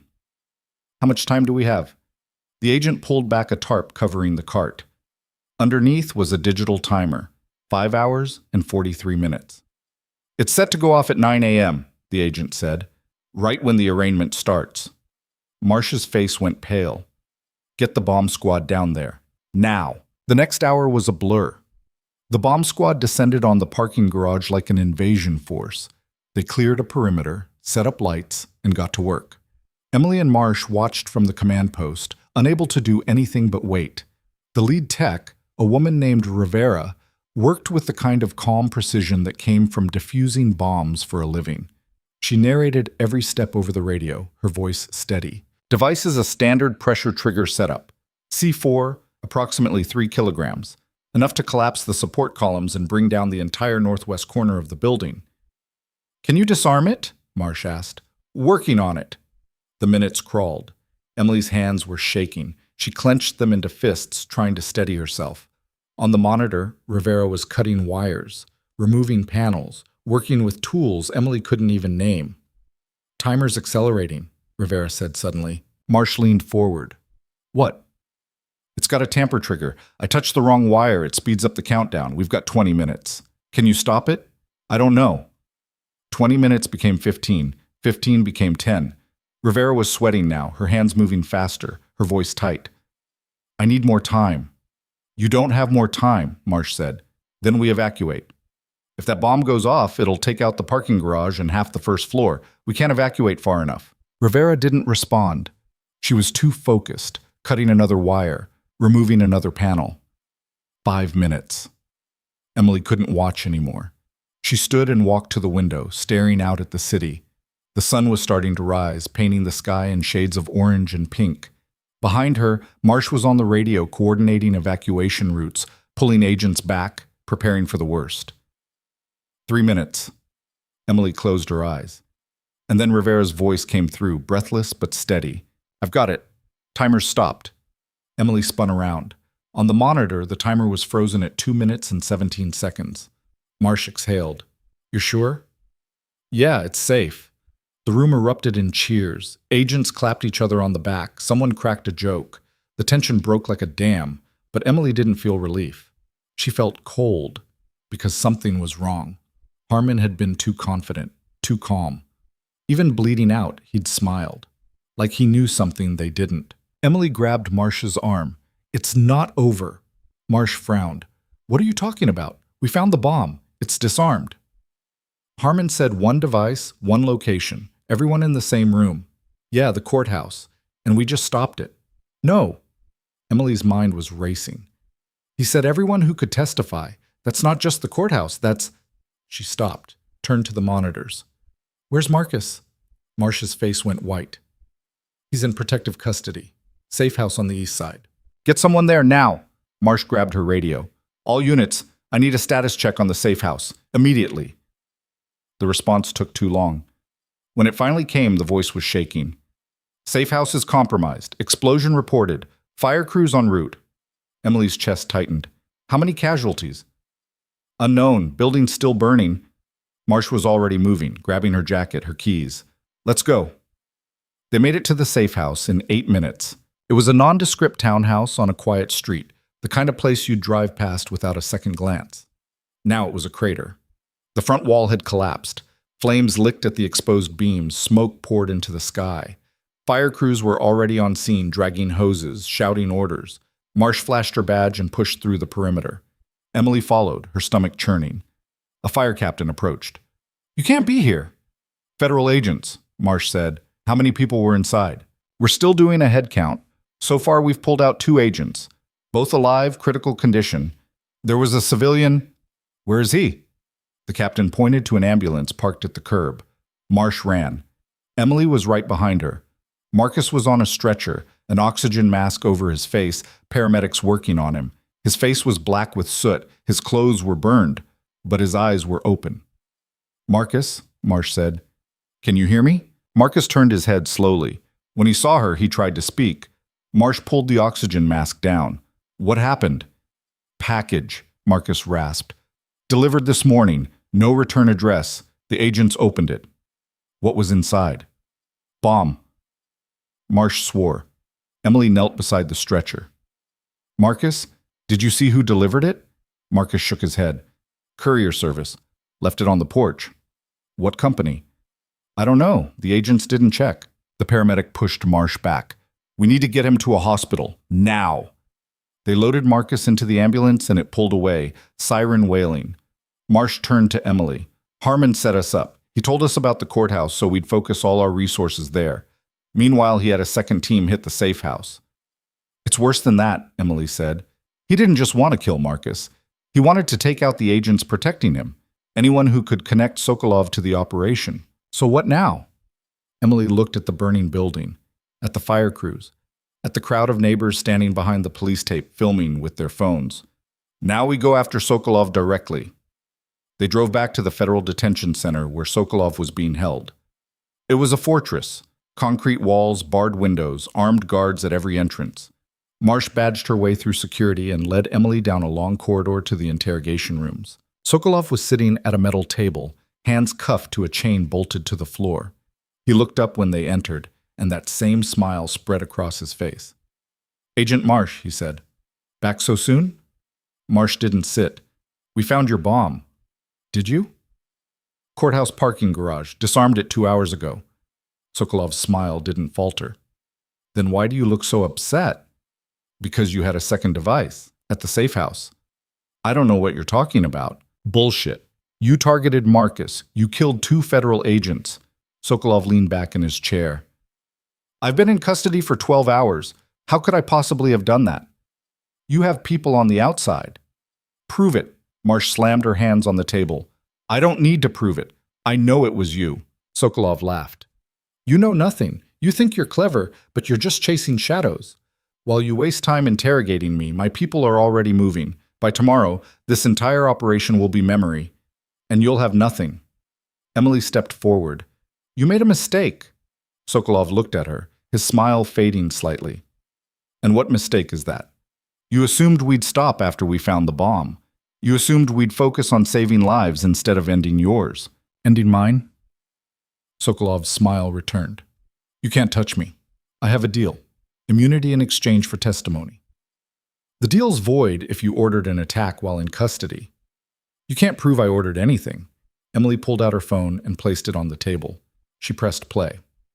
Sokolov's voice filled the room, recorded from the phone call Marcus had made hours earlier. Stay where you are. Don't leave the hospital. I'll call you when it's done. Sokolov's face went pale. That call was made from your phone, Emily said. The one we confiscated when we arrested you. Your lawyer made a request to retrieve personal items this morning. The phone was returned to you for 15 minutes, supervised access only. But you managed to send a text. One text. To a burner number. She pulled up the message on her screen and turned it toward him. Execute contingency. Sokolov stared at the phone, then at Emily. You bugged my lawyer. No, Marsh said. We bugged you. The phone you got back wasn't yours. It was a clone. Every call, every text, every keystroke. We logged it all. Sokolov's hands clenched into fists. Marsh leaned forward. Your deal's done. You're going away for the rest of your life. And everyone you worked with? We've got their names now. We've got their locations. And we're coming for them. Sokolov's smile was gone. His face was a mask of cold rage. You think you've won? He said quietly. I know we have. Sokolov looked at Emily. You ruined everything. No, Emily said. You did that yourself. She turned and walked out. Marsh followed, pulling the door shut behind them. In the hallway, Marsh exhaled slowly. That was satisfying. It's not over yet, Emily said. What do you mean? Sokolov said his people are already moving. If we don't move faster, they'll disappear. Marsh pulled out her phone and made a call. Callahan, it's Marsh. We need to execute warrants on every name Sokolov gave us. Tonight, before they scatter. She hung up and looked at Emily. This is going to take a while. You should get some rest. I'm fine. Emily, you've been shot at, blown up, and running on adrenaline for the last 18 hours. You're not fine. Emily opened her mouth to argue, then closed it. Marsh was right. She was exhausted. Her back hurt. Her head hurt. Everything hurt. Okay, she said, but I want updates.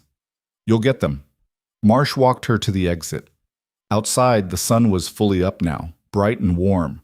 The city was waking up, cars on the roads, people on the sidewalks, life moving forward like nothing had happened. Emily stood on the steps of the detention center and closed her eyes, feeling the sunlight on her face. Emily. She opened her eyes. Marsh was standing beside her. Thank you, Marsh said, for everything. Emily nodded. What happens now? Now we clean up the mess, arrest the rest of Sokolov's network, close the case, move on to the next one. And me? Marsh smiled. That's up to you. You could go back to Silvercrest, pick up where you left off. Emily thought about that. Thought about the ER, the patients, the dismissals, Harmon's condescending smile. No, she said. Don't think so. Then what? Emily didn't have an answer. She walked down the steps and into the city, leaving the detention center behind. 3 days later, Emily stood in the administrative office of Silvercrest Medical Center, watching the hospital director shuffle through paperwork. The director, a woman named Patricia Green, with steel gray hair and a no-nonsense expression, looked up. Miss Carter, she said, I want to start by apologizing. Emily didn't respond. Green continued, We've completed our internal investigation into the events of last week. Dr. Harmon's involvement in the bombing has been confirmed. His employment has been terminated posthumously, and we're cooperating fully with federal authorities. Good. As for your termination recommendation, it's been rescinded. Effective immediately, you're reinstated with full pay and benefits. Emily crossed her arms. I don't want to be reinstated. Green blinked. Excuse me? I'm not coming back. Miss Carter, I understand you've been through a traumatic experience, but I'm not coming back, Emily repeated, because this hospital didn't value me until federal agents forced you to. You let Harmon humiliate me. You let him recommend my termination, and you didn't question it. Green's face flushed. We had no reason to doubt his judgment. You had every reason. You just didn't care. Emily turned to leave. Wait, Green said. What do you want? Emily stopped at the door. I want you to do better. I want you to value your staff before a crisis forces you to. I want you to ask questions when someone gets thrown under the bus. And I want you to remember that the people you ignore are the ones who save lives when everything falls apart.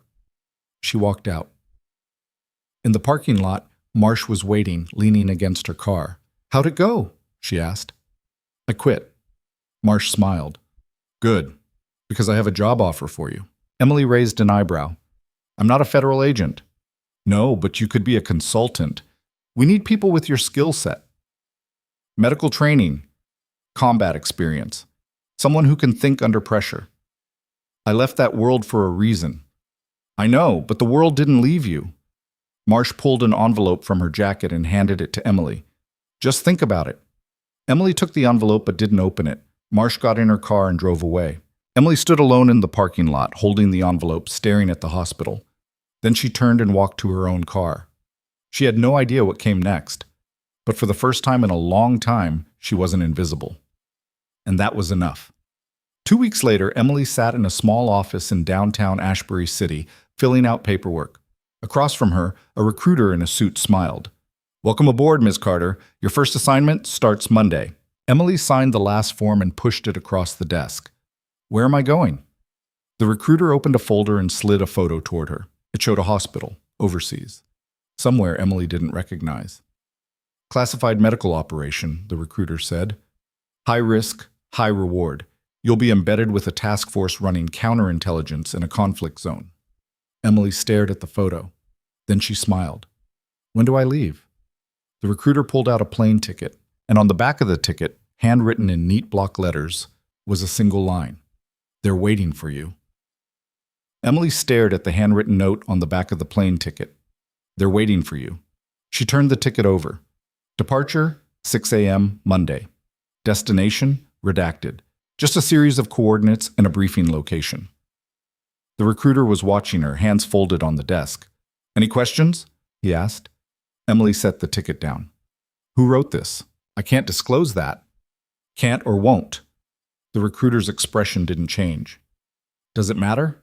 Emily picked up the ticket again, ran her thumb across the ink. The handwriting was precise, controlled. Military training. She knew exactly who wrote it. When do I get the full brief?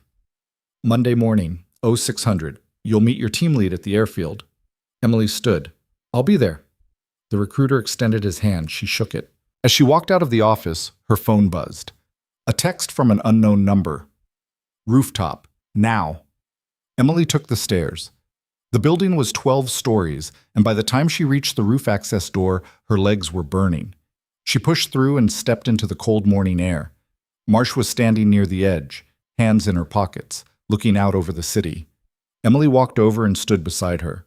For a moment, neither of them spoke. You wrote the note, Emily said finally. Marsh didn't deny it. I wanted to make sure you showed up. You could have just called. Would you have answered? Emily smiled slightly. Probably not. Marsh turned to face her. I need to tell you something about the assignment.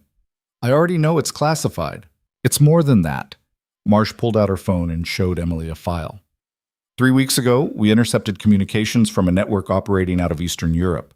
They're trafficking weapons, but not to the usual buyers. They're targeting hospitals, clinics, medical facilities, and conflict zones. Emily's chest tightened. Why? Because medical facilities are neutral ground. No military presence, minimal security, perfect for smuggling, dead drops, and coordinating operations without attracting attention. And you need someone who understands how hospitals work.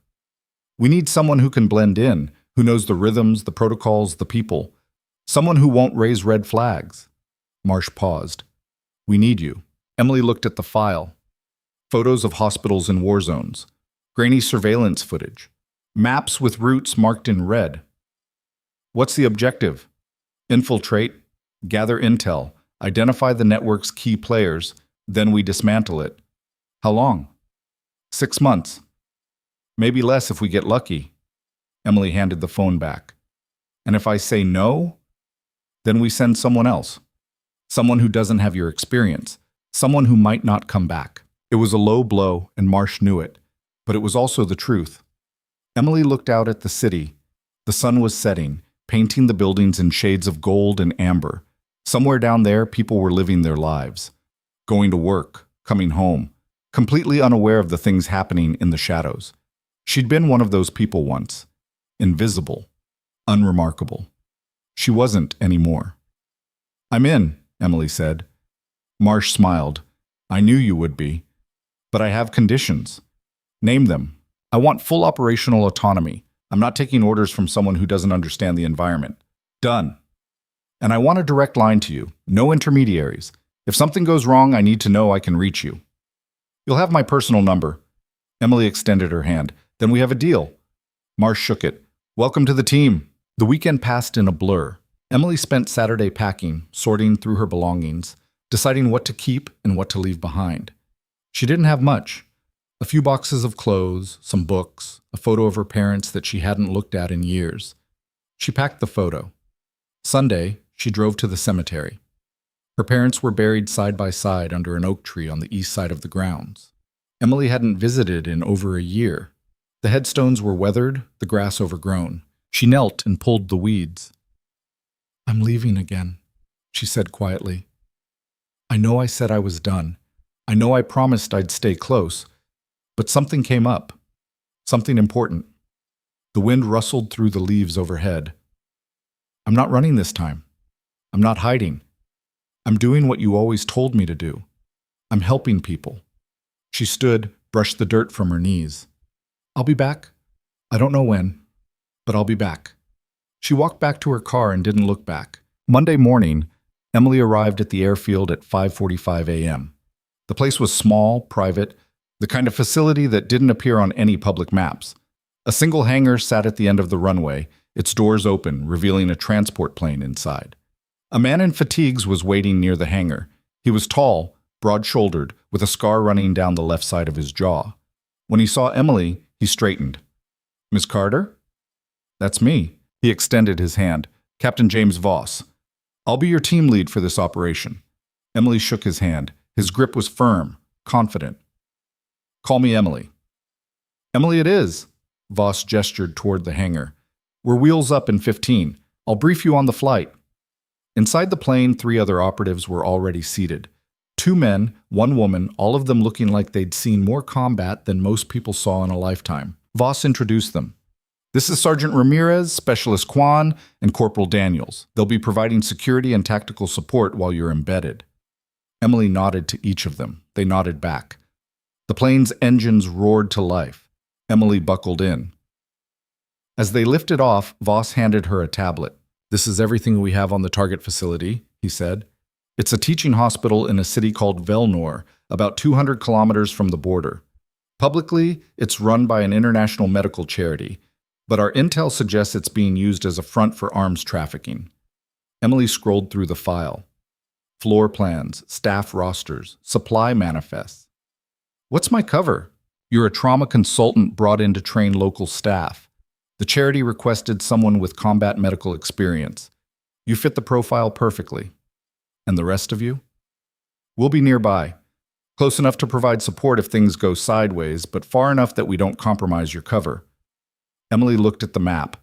Velnor was in the middle of a conflict zone, surrounded by territories controlled by 3 different factions, none of them friendly. "What's the exit strategy? If you're compromised, you signal us. We extract you within 6 hours. And if I can't signal?" Voss met her eyes. "Then we come get you anyway." The flight took 8 hours. Emily spent most of it reviewing the file, memorizing faces, learning names, mapping out the hospital's layout in her mind. By the time they landed, she knew the place better than she'd known Silvercrest. The airfield where they touched down was little more than a dirt strip carved into a field. A convoy of unmarked vehicles was waiting. Voss walked her to one of them. "From here, you're on your own. We'll be monitoring your comms, but we can't risk direct contact unless it's an emergency." "Understood." "And Emily?" Voss handed her a small device, no bigger than a button. "If things go bad, press this. We'll come running." Emily pocketed the device. "Let's hope I don't need it." She climbed into the vehicle. The driver didn't speak, just started the engine and pulled onto the road. The drive to Velnor took 2 hours. The landscape was bleak. Flat plains scarred by years of conflict, villages reduced to rubble, roads pockmarked with craters. But the hospital, when they finally reached it, was intact. It was a sprawling complex, 3 stories tall, with a red cross painted on the roof. Ambulances were parked outside. Staff in scrubs moved between buildings. It looked legitimate. Emily grabbed her bag and stepped out. A woman in a white coat was waiting at the entrance. She was in her 50s with graying hair pulled back in a bun and sharp, intelligent eyes. "Dr. Carter," she said, extending her hand. Emily shook it. "That's me. I'm Dr. Elena Kovacs, the director here. Welcome to Velnor." "Thank you for having me." Kovac gestured toward the building. "Let me show you around." The hospital was clean, well-organized, and desperately overcrowded. Every bed was full. Patients lined the hallways. The staff moved with the kind of exhaustion that came from working 18-hour shifts for weeks on end. Kovac led Emily through the wards, explaining the challenges they faced. Limited supplies, insufficient staff, a steady stream of casualties from the fighting. "We do our best," Kovac said, "but it's never enough." Emily watched the staff work. They were skilled, dedicated, but they were also overwhelmed. "I'll do what I can to help," Emily said. Kovac smiled. "I'm glad to hear it." The first week was brutal. Emily worked 16-hour days training staff, running trauma simulations, treating patients. She fell into bed each night too exhausted to think, but she was also watching the supply deliveries that arrived at odd hours, watching the staff who disappeared into the basement for long stretches, watching the locked doors that no one was supposed to open. On the 8th day, she made her move. It was late, past midnight. The hospital was quiet. Emily slipped out of her quarters and made her way to the basement. The door was locked, but she'd lifted a keycard from one of the supply techs earlier that day. She swiped it, and the door clicked open. Inside the basement was a maze of corridors and storage rooms. Emily moved carefully, keeping to the shadows, listening for footsteps. She found what she was looking for in a room at the far end of the hall. Crates, dozens of them, stacked floor to ceiling, marked with medical supply labels. Emily pried one open. Inside were rifles, ammunition, grenades. She pulled out her phone and took photos, her hands steady despite the adrenaline flooding her system. Then she heard voices. 2 men, speaking in a language she didn't recognize, approaching from the corridor. Emily closed the crate, pocketed her phone, and looked for an exit. There wasn't one. The voices were getting closer. Emily crouched behind the crates and waited. The door opened. 2 men entered, both armed, both wearing the same uniforms as the hospital's security staff. They were arguing about something, gesturing at the crates, checking manifests on a clipboard.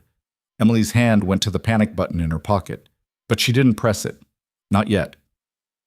The men finished their inspection and left, locking the door behind them. Emily waited 5 minutes, then slipped out and made her way back to her quarters. The next morning, she transmitted the photos to Voss. His response came back within an hour. "Good work. Stand by for further instructions." 2 days later, Emily was summoned to Kovac's office. The director was sitting behind her desk, looking tired and tense.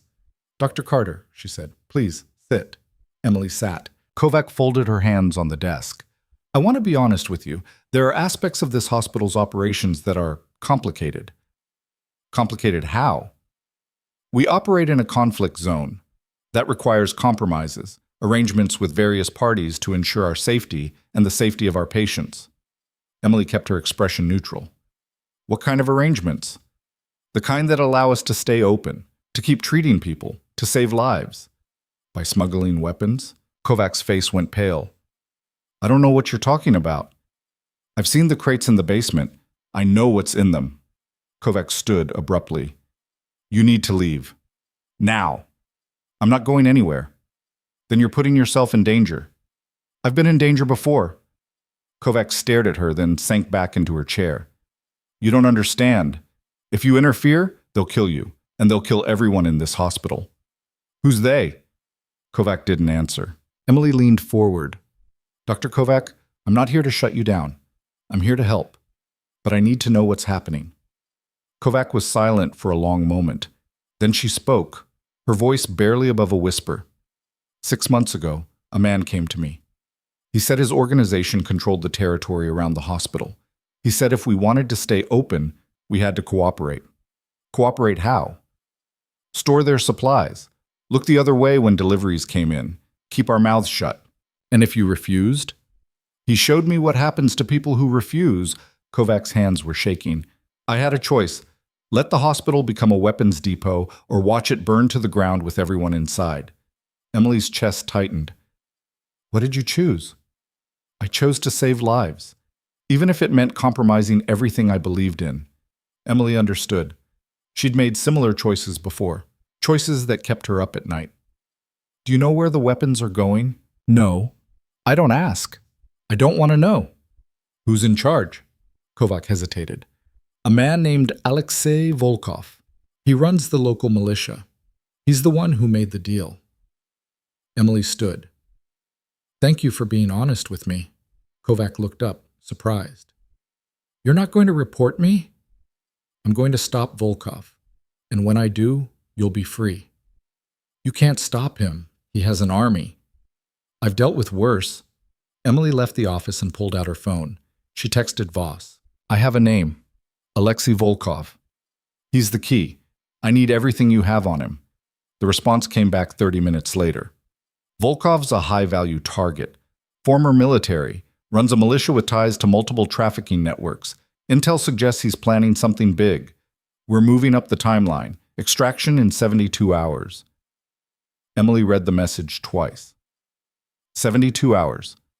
3 days to gather enough evidence to take down Volkov and his entire operation. She got to work. Over the next 3 days, Emily documented everything. She photographed shipments, recorded conversations, traced delivery routes. She worked with a precision born of years of training, moving through the hospital like a ghost. On the second night, she followed a delivery van to a compound on the outskirts of the city. Armed guards patrolled the perimeter. Lights blazed from every window. Emily circled the compound, looking for weaknesses, counting guards, memorizing patrol patterns. She was about to leave when she heard shouting from inside. Then gunfire. Emily froze. More shots, screaming, then silence. She waited, every muscle tense, ready to run. The front gate opened. 2 guards dragged a body out and threw it into a ditch beside the road. Emily's stomach turned. The guards went back inside. The gate closed. Emily crept closer to the ditch. The body was a man, mid-20s, wearing civilian clothes. He'd been shot multiple times. She recognized him. One of the hospital's supply techs, the one whose keycard she'd stolen. Emily's hands clenched into fists. She pulled out her phone and took photos. Then she made her way back to the hospital. The next day, she sent everything to Voss. Volkov's killing his own people. We need to move now. Voss's response was immediate. Agreed. Extraction tonight. 2200 hours. Be ready. Emily spent the day preparing. She packed her essentials. Destroyed anything that could compromise her identity. Said quiet goodbyes to the staff she'd worked with, knowing she'd never see them again. At 10 p.m., she slipped out of the hospital and made her way to the extraction point, a field 2 kilometers north of the city. Voss and his team were waiting. You got everything? He asked. Emily handed him a flash drive. Everything. Voss pocketed it. Then let's get you out of here. They started toward the helicopter when Emily's phone buzzed. A text from an unknown number. I know who you are, and I know where you're going. Emily's blood went cold. She showed the text to Voss. His face hardened. We need to move, now. They ran for the helicopter, but before they reached it, headlights cut through the darkness. Trucks. 3 of them roaring across the field. Volkov's men. Get to the chopper, Voss shouted. Emily ran. Behind her, she could hear gunfire. Voss and his team returning fire, buying her time. She reached the helicopter and climbed in. Ramirez was already in the pilot's seat, engines roaring. Where's Voss? Emily looked back. Voss was still on the ground, pinned down behind a truck, firing at the approaching vehicles. We can't leave him, Emily said. We don't have a choice, Ramirez said. Yes, we do. Emily grabbed a rifle from the rack and jumped back out. She hit the ground running, firing as she went. The truck swerved, trying to avoid her shots. One of them took a hit to the windshield and veered off course. Voss saw her and swore. What the hell are you doing? Saving your ass, let's go! They ran together, Emily covering him, Voss returning fire. They made it to the helicopter and climbed in. Ramirez lifted off just as the trucks reached them. Bullets pinged off the hull. Emily braced herself against the door, watching the ground fall away. They were clear. Voss was staring at her. "You didn't have to come back." "Yeah, I did." He smiled. "You're crazy." "I've been told." The flight back to base took 4 hours. Emily spent most of it staring out the window, watching the landscape blur past. When they landed, Marsh was waiting. She pulled Emily into a brief, fierce hug. "You okay?" "Yeah, good, because we've got work to do." The debrief took 2 days. Emily walked them through everything: the hospital, Kovac, Volkov, the weapons, the executions. When she finished, Deputy Director Callahan stood. "Based on this intel, we're launching a joint operation with international partners. We're going after Volkov and everyone connected to him." "When?" Emily asked. 48 hours. "I want to be there." Callahan frowned. "You're a consultant, not an operator. I know that hospital better than anyone. I know the layout. I know the staff. I can help." "It's too dangerous." "I didn't come this far to sit on the sidelines." Callahan looked at Marsh. Marsh shrugged. "She earned it," Marsh said. Callahan sighed. "Fine. But you follow orders, no heroics." Emily nodded. "Understood." 2 days later, Emily stood in the back of a transport helicopter, watching the sun rise over Velnor. Beside her, Voss checked his weapon. "You ready?" "As I'll ever be." The helicopter descended, touching down a kilometer from the hospital. The team moved quickly, splitting into units surrounding the compound. Emily was assigned to the entry team with Voss. They approached the main entrance, weapons raised, moving in formation. Inside, the hospital was chaos. Staff were running, patients were screaming, and gunfire echoed from the basement. Volkov's men had barricaded themselves below. Voss led the team down the stairs. Emily followed, her heart pounding. They cleared the first level, then the second. On the third level, they found Volkov. He was standing in the center of the room, surrounded by crates of weapons, a detonator in his hand. "One more step," he said, "and I blow this whole place." Voss raised his weapon. "Put it down." "You think I'm bluffing?" "I think you're cornered." Volkov laughed. "I'm never cornered." Emily stepped forward. "You're right. You're not cornered. You're finished." Volkov looked at her. Recognition flickered in his eyes. "You," he said. "The nurse. Not just a nurse." "No, I suppose not." He tilted his head. "You cost me everything." "You did that yourself." Volkov's finger moved toward the trigger. Emily fired. The shot hit him in the shoulder. He dropped the detonator, stumbling back. Voss kicked the detonator away and tackled Volkov to the ground. It was over. The raid netted 47 arrests. Volkov's entire network was dismantled. The hospital was secured, and Dr. Kovac was placed under protective custody pending investigation. Emily stood outside the hospital, watching the team's work, feeling the weight of it all settle. Marsh appeared beside her. "Hell of a job." "It was a team effort." "Maybe. But you were the one who made it happen." Emily didn't respond. Marsh handed her a folder. "There's something you should see." Emily opened it. Inside were commendations, official recognition from multiple agencies, and an offer. "Senior consultant," Marsh said. "You'd be running operations like this, training new recruits, building teams?" Emily stared at the offer. "I don't know if I'm ready for that." "You are. You just don't believe it yet." Emily closed the folder. "I'll think about it. That's all I ask." 3 months later, Emily Carter stood in a classroom at the Federal Training Academy, looking out at a room full of recruits. They were young, eager, nervous. She knew the feeling. "My name is Emily Carter," she said, "and I'm here to teach you how to survive in the field, not just physically, mentally, emotionally, because the work we do, it breaks people, it changes you, and if you're not careful, it'll destroy you." She paused, meeting their eyes. "But if you learn to trust yourself, to trust your instincts, to know your worth, even when everyone else is telling you you're nothing, then you'll survive. More than that, you'll excel." She spent the next 4 hours walking them through scenarios, techniques, strategies. The recruits listened, asked questions, took notes. When the session ended, a young woman approached her. "Agent Carter?" Emily turned. "Yeah?" "I just wanted to say thank you for showing us it's possible. Emily smiled. You don't need me to show you anything. You've already got what it takes. You just have to believe it. The woman nodded and walked away. Emily packed up her materials and left the academy. Outside, the sun was setting. The sky was painted in shades of orange and purple. Her phone buzzed. A text from Marsh. Dinner tonight? My treat. Emily smiled and typed back. Yeah, I'll be there. She walked to her car, climbed in, and drove into the city. As she drove, she thought about everything that had happened. Silvercrest, Harmon, Sokolov, Volkov, the hospital in Velnor. She thought about the people who'd dismissed her, who told her she was just a nurse, who treated her like she didn't matter. And she thought about the people who were alive because she'd refused to stay invisible, because that's the thing about being underestimated. It gives you room to move, room to prove them wrong, room to become exactly who you were always meant to be. Emily pulled into the restaurant where Marsh was waiting.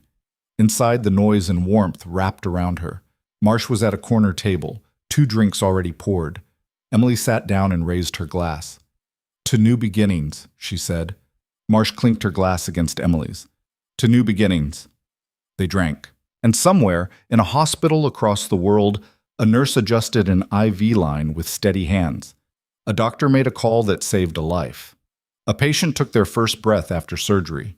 Because that's what happens. Life goes on. And the people who protect it, who show up, who do the work, who refuse to be invisible, they go on too. Stronger, braver, unbreakable.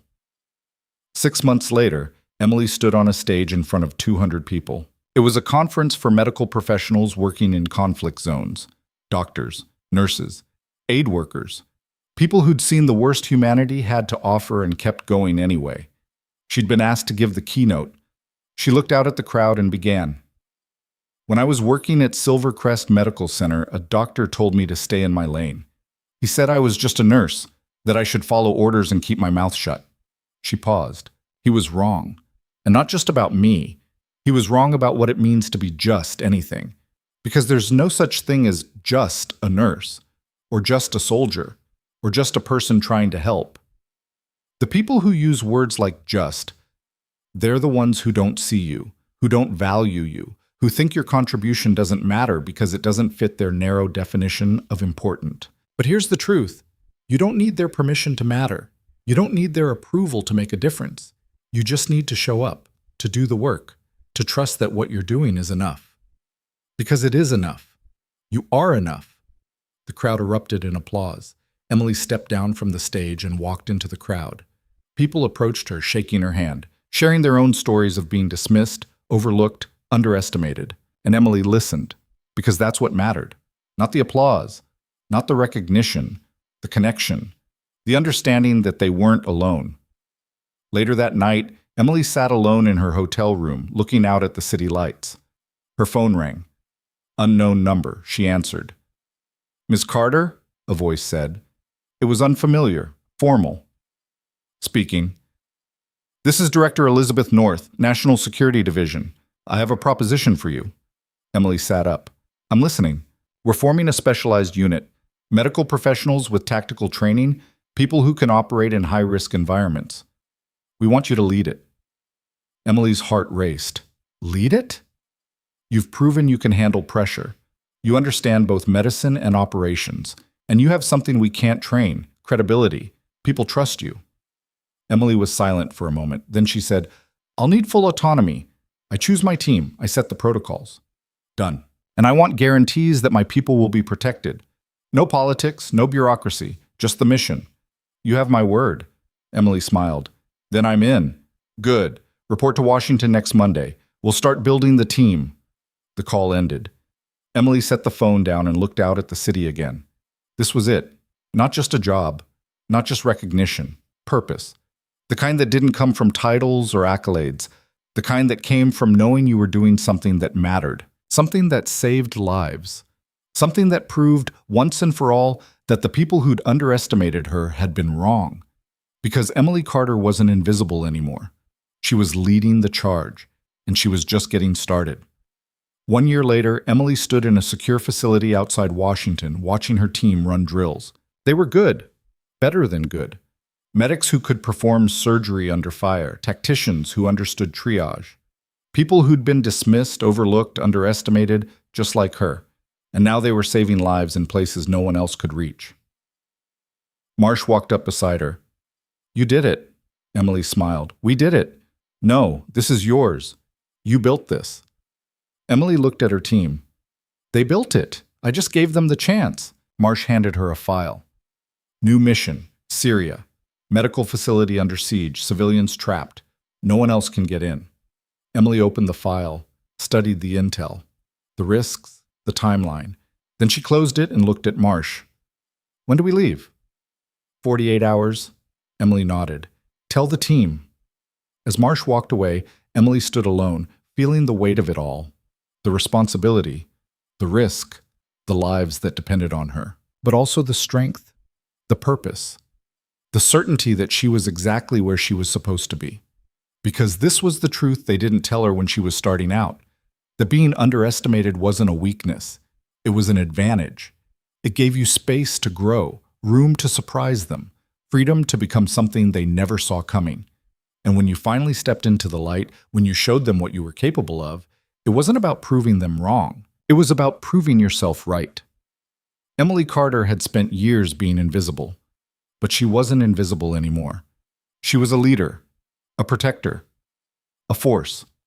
And the people who dismissed her, who told her she didn't belong, who tried to keep her small, they taught her the most valuable lesson of all, that the only person who needed to believe in her was herself. And she did. Emily walked back into the facility, ready to brief her team, ready for the next mission, ready for whatever came next. Because the work wasn't done. It never would be. But that was okay. Because she was ready. She'd always been ready. She just hadn't known it yet. Now she did. And that made all the difference. The quiet ones aren't weak. They're watching, learning, waiting for the moment to show you exactly what you missed. And when that moment comes, when they step out of the shadows and into the light, you'll realize the person you dismissed was the strongest one in the room all along. Never underestimate the power of someone who's been told they don't matter, because they'll spend the rest of their lives proving you wrong.